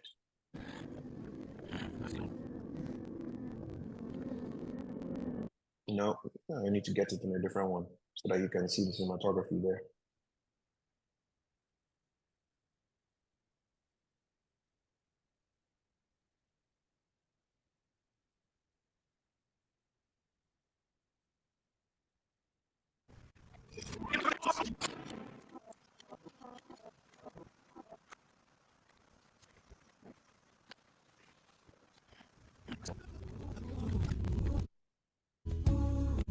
Okay. So this is a set built inside a warehouse, right? So we're lighting for daylight. So this is where I'll tell you about some of the cinematography. This is day. This is just big lights outside here that make it feel like it's nighttime that we're shooting all this. Okay. So cinematography can make anything feel like what you want it to feel like, right? And here are some of the little cheats. Practical lights. Sometimes art is different. Don't feel weird about it. Must be exactly what you see in real life. Who puts on their light in the afternoon? Nobody, but it looks beautiful on camera. You see that they put on a lot of practical lights during shoots, right? Even the chandelier is on. Morning, sir. Right? So cinematography is lighting, key light from all the way on the other side. And then what do? I shoot from this side because I see what the cinematographer is doing so that my highlight is the back, right? So that the contrast is not too much. So that he's also underexposed a bit, right? And you get the sense of grumpy, of sad, but that's because I understand how the cinematographer wants to light it. And once you do that, then you now make sure the rest of the space is lit the way you want, right? So what do? We highlight the things that make him feel rich. The glass crystalware, the teapot, right? All those things that are great. The big long curtains. The rest of it can fall under, right? Because we don't have money to do it like the way they did their own. Okay, but you see that? Okay.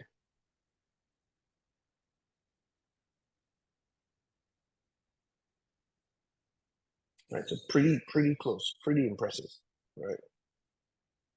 And then nighttime version of it, the kitchen, right? Same thing, wanted a tiny old, like much hasn't changed kind of deal. So cramp a bunch of things into what that is. Then not nearly this grand, this is Victorian, this is, like the Downton Abbey, but we wanted his room, his study place to feel like that, right?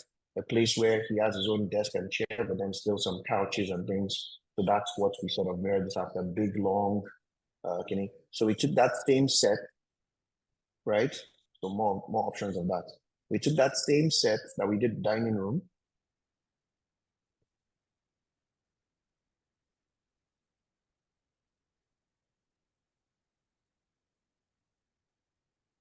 and we came and did the study. We go to this famous scene where they fight. Yep. There we go. Oh, please.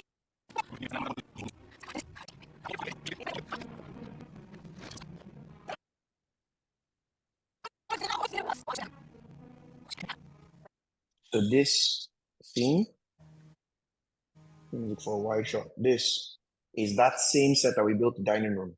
We have the windows, right? And the same thing, nighttime, but we're lighting it for day, right?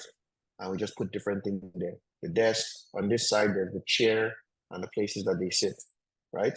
Where else do we use this same exact set? The third time for Princess Alexandra. Here. This same set, right? We just change the wallpaper, put different curtains, right? And then hallowed be thy same thing, nighttime, we're lighting it for almighty day. name. We thank you for indeed your kingdom. Different furniture, same thing, right? This Princess Alexandra scene is the most expensive scene we did in the film, and it's only like 90 seconds in the film. This is a replica. They had to remake what Princess Alexandra wore that day in 1960, right? So if you go and look at history, this is how the dress was, this is exactly how the tiara was, this is exactly how the jewelry was, all of it, right? Sometimes you just want to do, and what is all that doing? It's just adding to T's character of how great he is, that he's the one who wanted to pray for her on the eve of independence, right? So we made it to be perfect, right? Okay.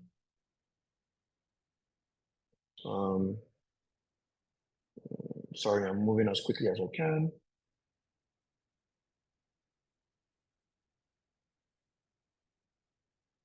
Okay, we're almost done to his house. And then the church was the final thing. And again, we got it pretty close, right? I told them I want possibly a cobblestone church with the facade, da. Now, this is where filmmaking is great. And I was arguing with someone the other day. I'm not telling you to do this. You want everything to be as perfect as possible. But if you look at the church, this is how it's about putting people's minds to where you want it to be. If you look at the church, Has come.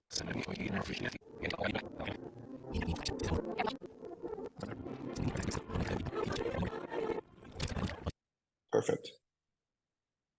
What he loved. He got familiar with the town and fixed up the church. Okay, you see that? This is the breadth of the church, right? See how big it is? Now, let me show you the shot that shows the inside of the church that we chose. That makes no sense, but it was the best one we could find, and I liked it. In my free time, I would sneak up to the old church and begin to fix it up too. I knew Mr. Timmy wouldn't like it, especially since I used part of the money for the house. Okay, so you see this? This is just one hallway of the church. The actual main gallery of the church. See how big that is? There's no way that this inside can match that outside that we saw. But I knew that people's minds work different. If I just show you cobblestone, like the outside, right? And I limit how many times I show you a wide shot, your mind will attach as the same place. This is a very modern big church, just happens to be cobblestone. So you can use your shots to sort of squeeze what you're doing to match, even though it's not the same. See this church? And you see the other one. Way too big, right? Even some things in it are modern. All these things, these speakers, they've been there since 1960. Do you understand? But so we have to remove certain things. There are TVs and so on. We use CG to clean them out, right? But it's to tell you it's filmmaking. You can be experimental, right? Okay, so that's how we got the look of Breath of Life to come together, right? I hope what I've been able to show you is that it's actually based off of research. It's based off of work. It's based off people thinking, talking through the look, the character, and then you now apply that to every single thing. Location scouting, costume, production design, cinematography, all that stuff, makeup, hair, props, all of those things. The research in it has to be, you don't get to make a film of that quality and that size by just, oh, okay, I found this place, let's quickly go, and that's not how it works. Filmmaking is a lot of work, and it's not work one person can do, right? So the final thing we'll talk about very briefly is post-production.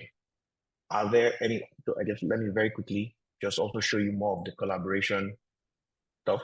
and the humility and humble pie you must do. So when you've done all this work and you shot it and you think you have a beautiful film, right? You'll now send it to, hold on, hang on, let me get it up first. Okay, good, there we go.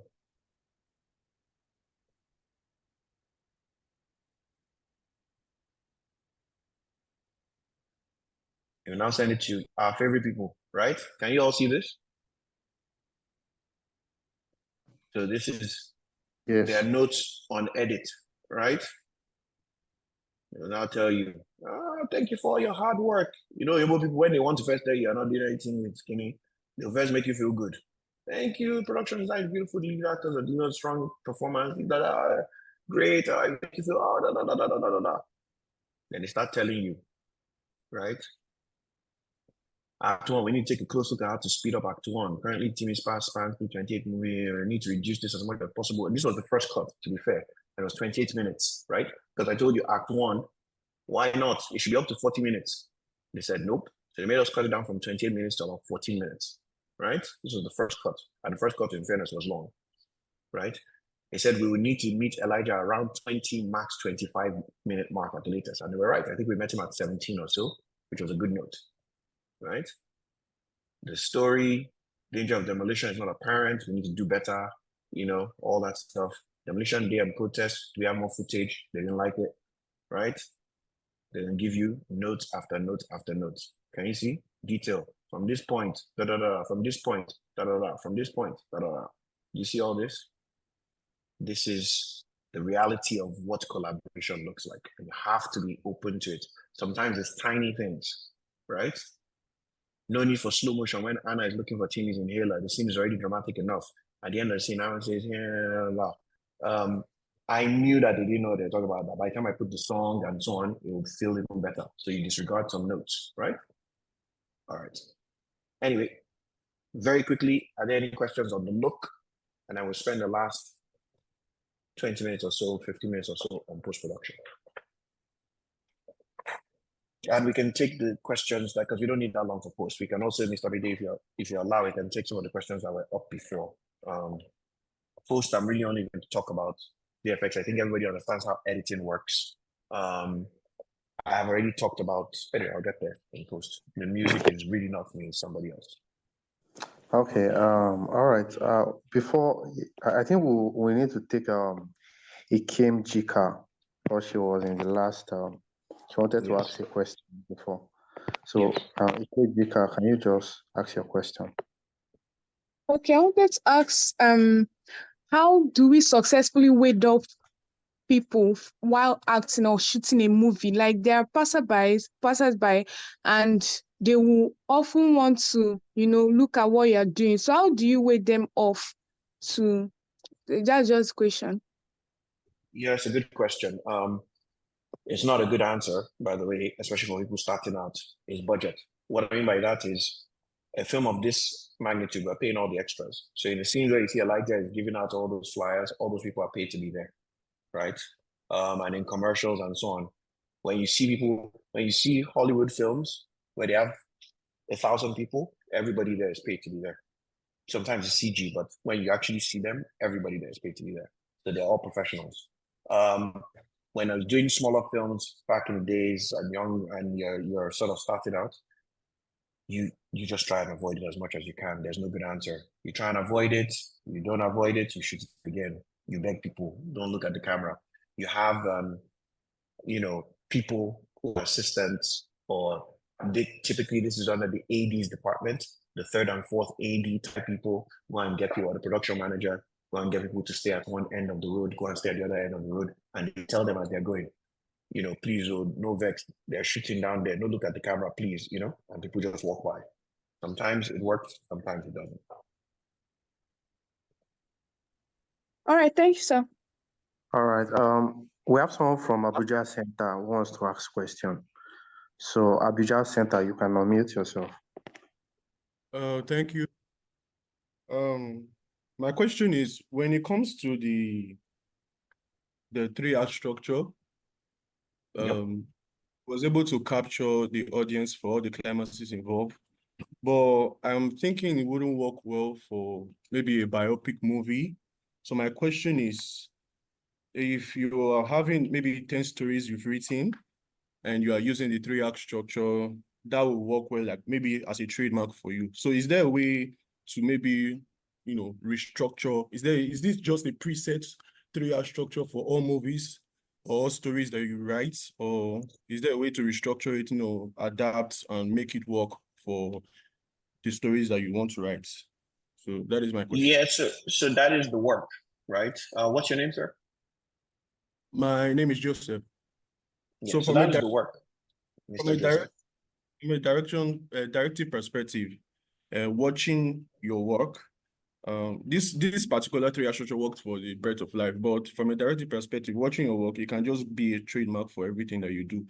But is there a way to make it work, switch it up for different stories, because it might not work for every other story? So that is what I'm saying. I do understand what your question is. I'm saying that is the work in terms of I started by saying that there's no one way that the stuff can be done, right? Coen brothers make very weird films. Nolan makes weird films. Quentin Tarantino makes weird films. But what you'll find that's pretty good is that if you did mold your film through the 3-act structure, even the weirdest of films, right? Interstellar, Pulp Fiction, whatever it is, No Country for Old Men, right? And I use those 3 filmmakers I'll make a point after this with those 3 filmmakers. You will still get a good result regardless. So the 3-act structure needs to be your safety, is the way to look at it. Now, if you are one of those people who is creative enough and smart enough to say, I don't want that structure, then by all means, go ahead. The key is make sure it is better than make sure it is better than the 3-act structure that already exists. I don't know if I'm making any sense to you. If you want to build a house and they say, this is how we build it. We put cement first, then we put the steel rods, then we now put the bracing, and we put another layer, then up till we get to a skyscraper. And you're the one architect that says, no. Foundation will be put at the top. We don't put foundation in the beginning anymore. Once I put the steel rods in the ground, I'm good to go. Hey, go ahead. But make sure that house doesn't collapse. Do you see my point? So stop worrying about trying to figure out how this may not work for my own. And that brings me to those 3 people that I mentioned. I'm not here to insult anybody. Forget myself included. The filmmakers I think are the best in the world, Spielberg, Scorsese, they are included in what I'm about to say. We are all in the 99.99% of filmmakers that these structures work well for. Nobody here today, I'm saying it with my full chest, and here's why it's not insulting. Because if you are this person that's in the 0.001%, like Coen brothers, like Quentin Tarantino, like Christopher Nolan, then this is not an insult. Because no matter what I say, you're still going to become that. But all of us are not that. We are collaborative, regular filmmakers that can still make amazing work.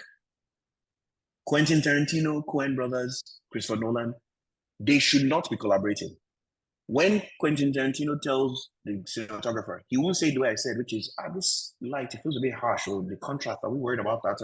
He'll just say, move that light there. Why? Because what's in his mind is so specific. Collaboration actually hurts it. That is not you. Stop thinking you are. You are not. It's not an insult. You'll be a wonderful Spielberg. For most people in the world, Spielberg is better than Quentin Tarantino and Christopher Nolan. So why wouldn't you aspire to be that? Stop thinking we're special and there's a different way. I guarantee you, sir, without insulting you, you said this 3-act structure works for my company. I didn't set out to write a 3-act structure. I just wrote the film, and this is the first time I'm doing this exercise. True to God. This morning, I went and Googled 3-act structure because I wouldn't remember the terms. And I pulled it up, and as you can see, I was thinking, where is disaster? Where is crisis? And it worked. Because if you just write something decent, it will fit. So Stop worrying about, oh, I have 10 stories, 3 of them don't work in there. They work. Go on and make it work in the interact structure. When it doesn't work in the interact structure and you try and try and try, your structure will now show itself. You don't need to worry about remaking something to fit. It works. Get yourself an inciting incident. Get yourself obstacles. Get yourself crisis. Get yourself climax. Get yourself resolution. Stop there. Yeah? Yeah, all right, Mr. Sasore, we have about 14 to 15 minutes to close this session. So I don't know, would you rather you continue answering a question or you just go on with the post-production? Yeah, so the only thing I was going to show you in post-production was VFX and talk about how we use VFX once, and I'll just give you examples, right? Everybody knows that VFX is computer graphics, visual effects, right? Some of them are obvious, some of them are not, right? So I'm just going to scroll through the film and talk about VFX because the rest of post-production is relatively clear. Get yourself a good editor. Don't disturb the editor. Let them edit first, then you come and watch it. When you sit there as the director, try and tell the editor, move this one there, move this one here. Why do you have an editor? And go and edit it yourself. So for the first cut of Breath of Life, I did not go near the editor. He edited it himself, did everything he wanted. And trust your editor. You want that shot longer? Oh, the performance here was really nice. I like the way the shot. He'll tell you, my friend, you're waiting. I've got the point. Move on. Trust them, right? Music. Trust the people who are the musicians, who have that talent. When they're creating that stuff for you and you say, it doesn't feel like it's dramatic enough. They're like, trust me, it'll work. Trust them. Get the people that understand and give them time, right? So today, sound, you remember Nollywood of before, sound was terrible all the time. Not that it's fixed completely, but we're lucky that technology has made sound post-production better. One of the big problems we had in Nigeria is generators everywhere, always humming. Today, you can isolate the frequency of a generator and remove it from your sound. So there's no excuse for people to make films with bad sound. The tools that people use today to make music, all this stuff, you see it now on TikTok, and the tools are so good. You can literally isolate all these sounds and clean things up and take an extra second to go back in. We did ADR, not just what's his name's voice recording, but anyway, we felt the sound was still not clean enough. We take them back into the studio. They record it while they're watching themselves. Sometimes I get the resources are different, but you try, right? And then let's share screen and go to some of the VFX bits. And what I'll do is we'll watch the film on 10 speed.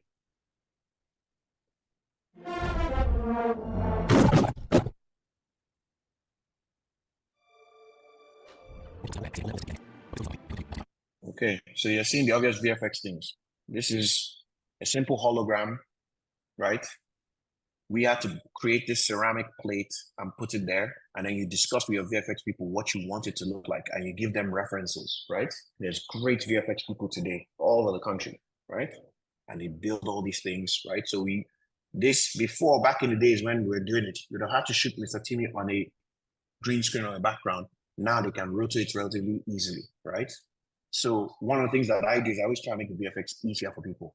This was supposed to be moving and so on, but I told them, just make the light waver a little bit when you're playing, right? And leave this as a static image, and people will like it. So we make the movement come from other things.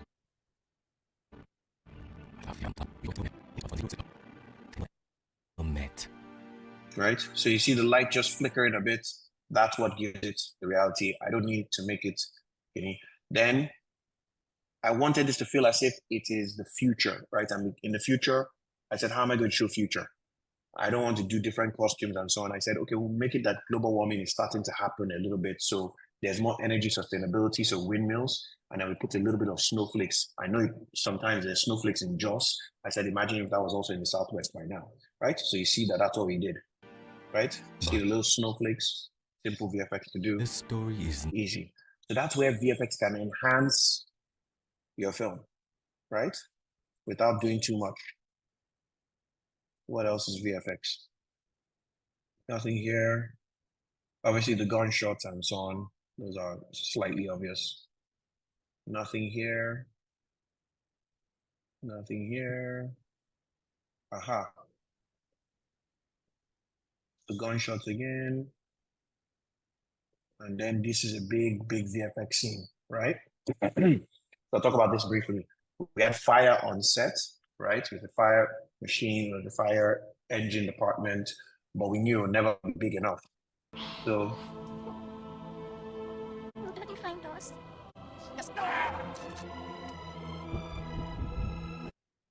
that is VFX.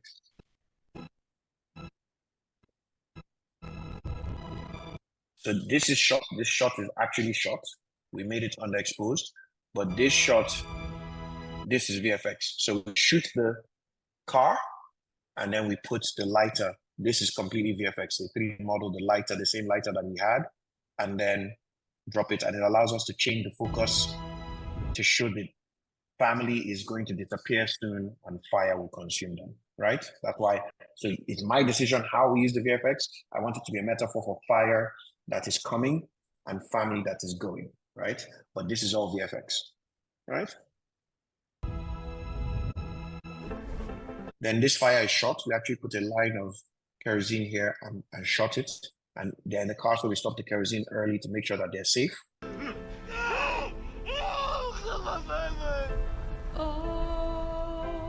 So you can even see the kerosene line there that we did, right? And there's a fire department on set, obviously. So all this is shot. This is all real.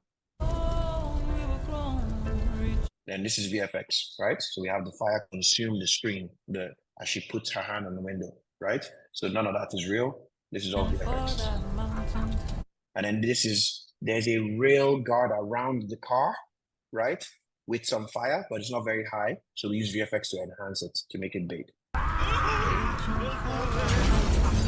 There are small things to keep the fire in mind. All these little fire droplets is VFX.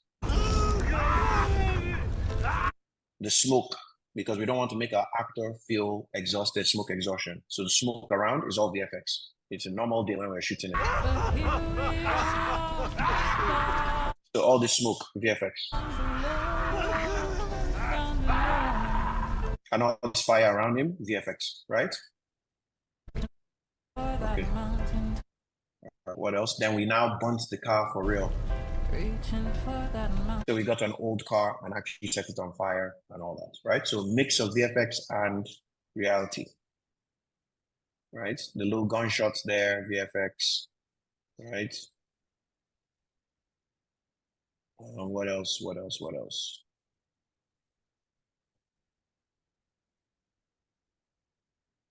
Oh, very quickly, sorry, in the beginning.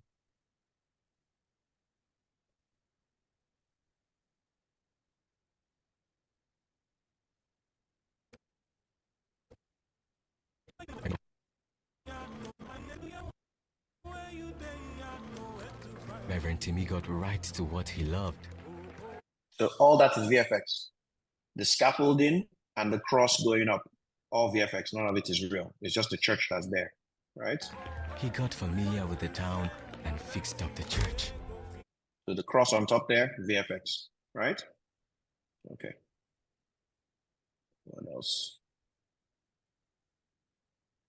So VFX is playing the stuff on the screen, whenever you see the stuff on the screen for the projector.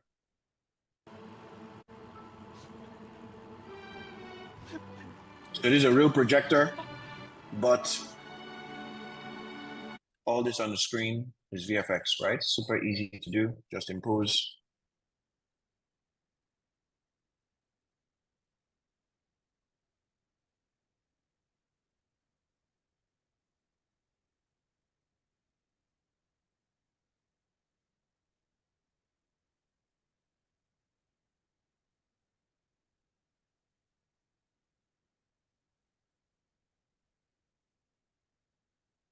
Then stock footage is also important. It's not quite VFX, but it's very important. This is stock footage. We didn't shoot this. We just go online, look for stock footage for, and add it into your film. We use stock footage all the time. Let me show you another very good example of stock footage. Although I told people to shoot it, but stock footage, this is stock footage. So once I knew where I wanted to use as the pool,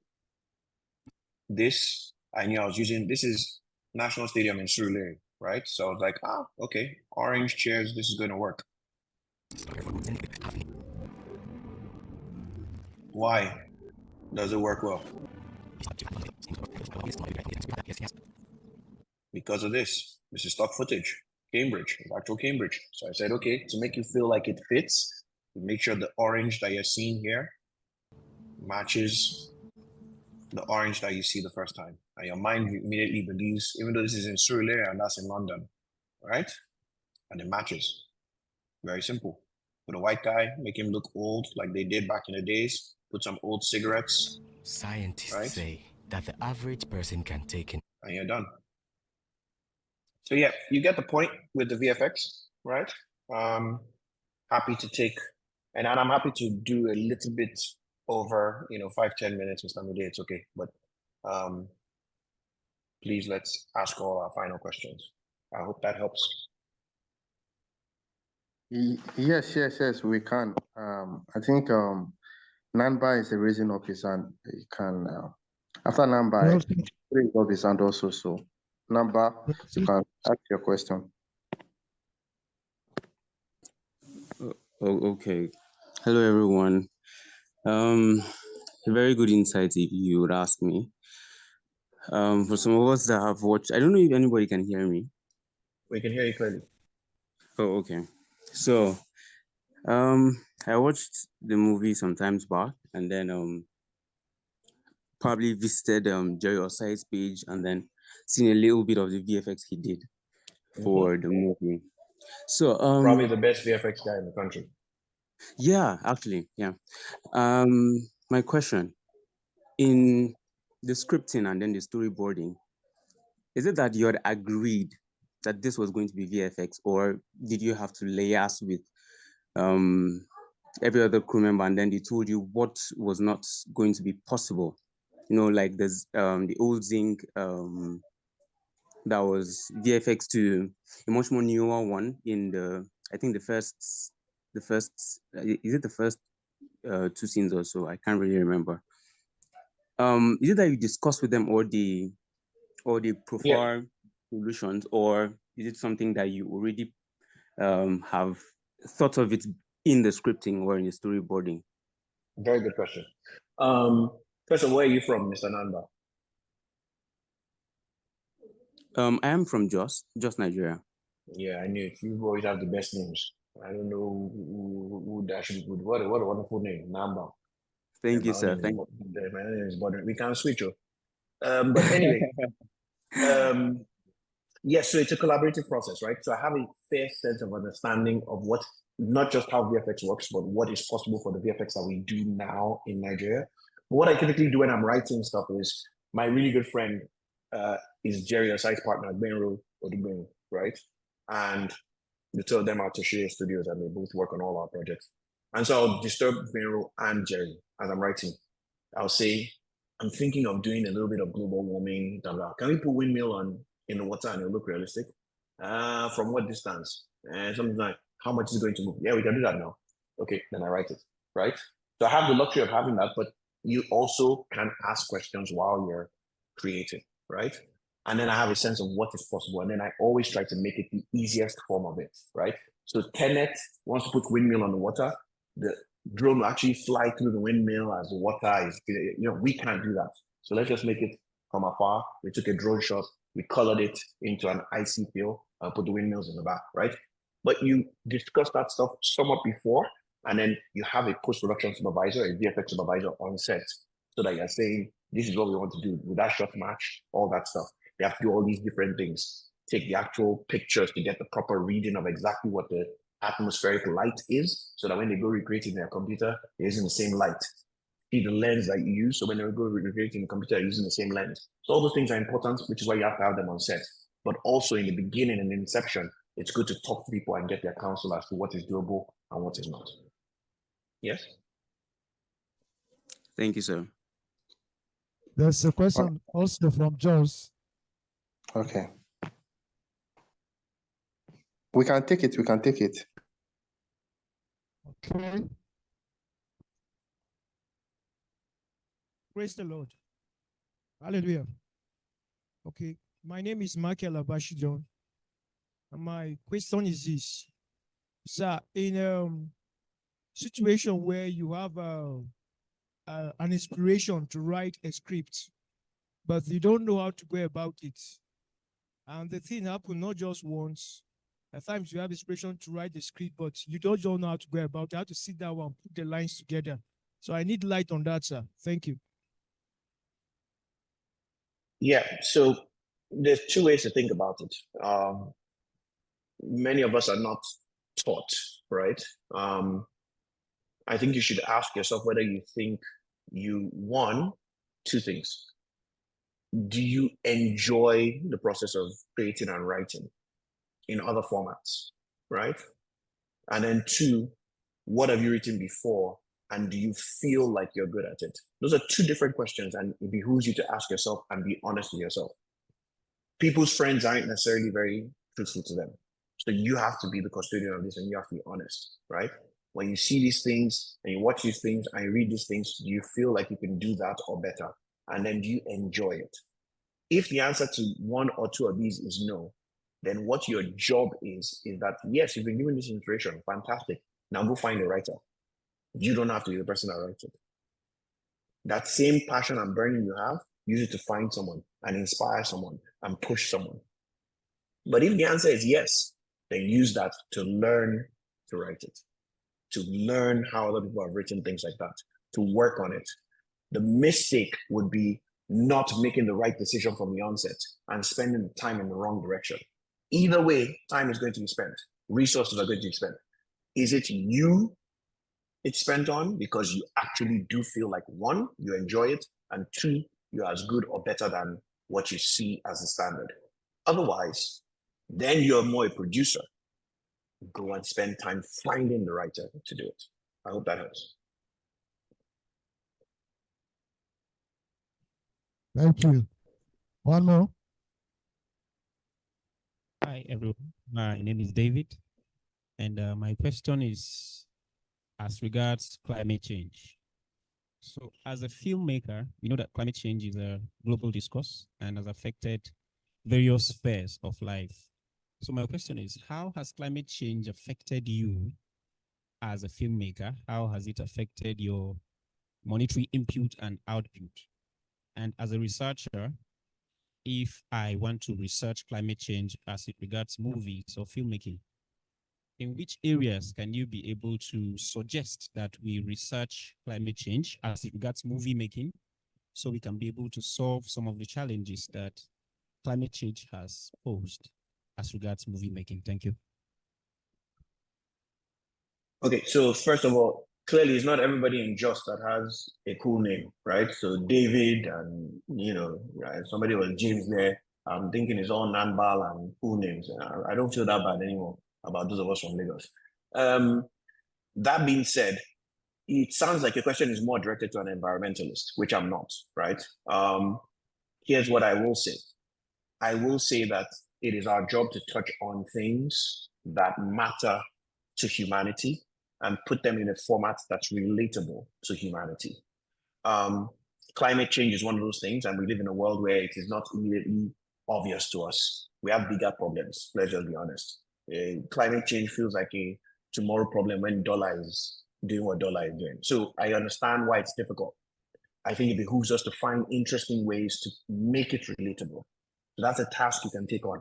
I don't know what that is as related to film. It hasn't directly affected me, but as you can see in this story, I simply needed it to feel like the future, and I used it more as a tool than as an agenda, right? But I do think you're right that we have the ability to be able to push some of the agenda that helps humanity, right? The same way you're pushing,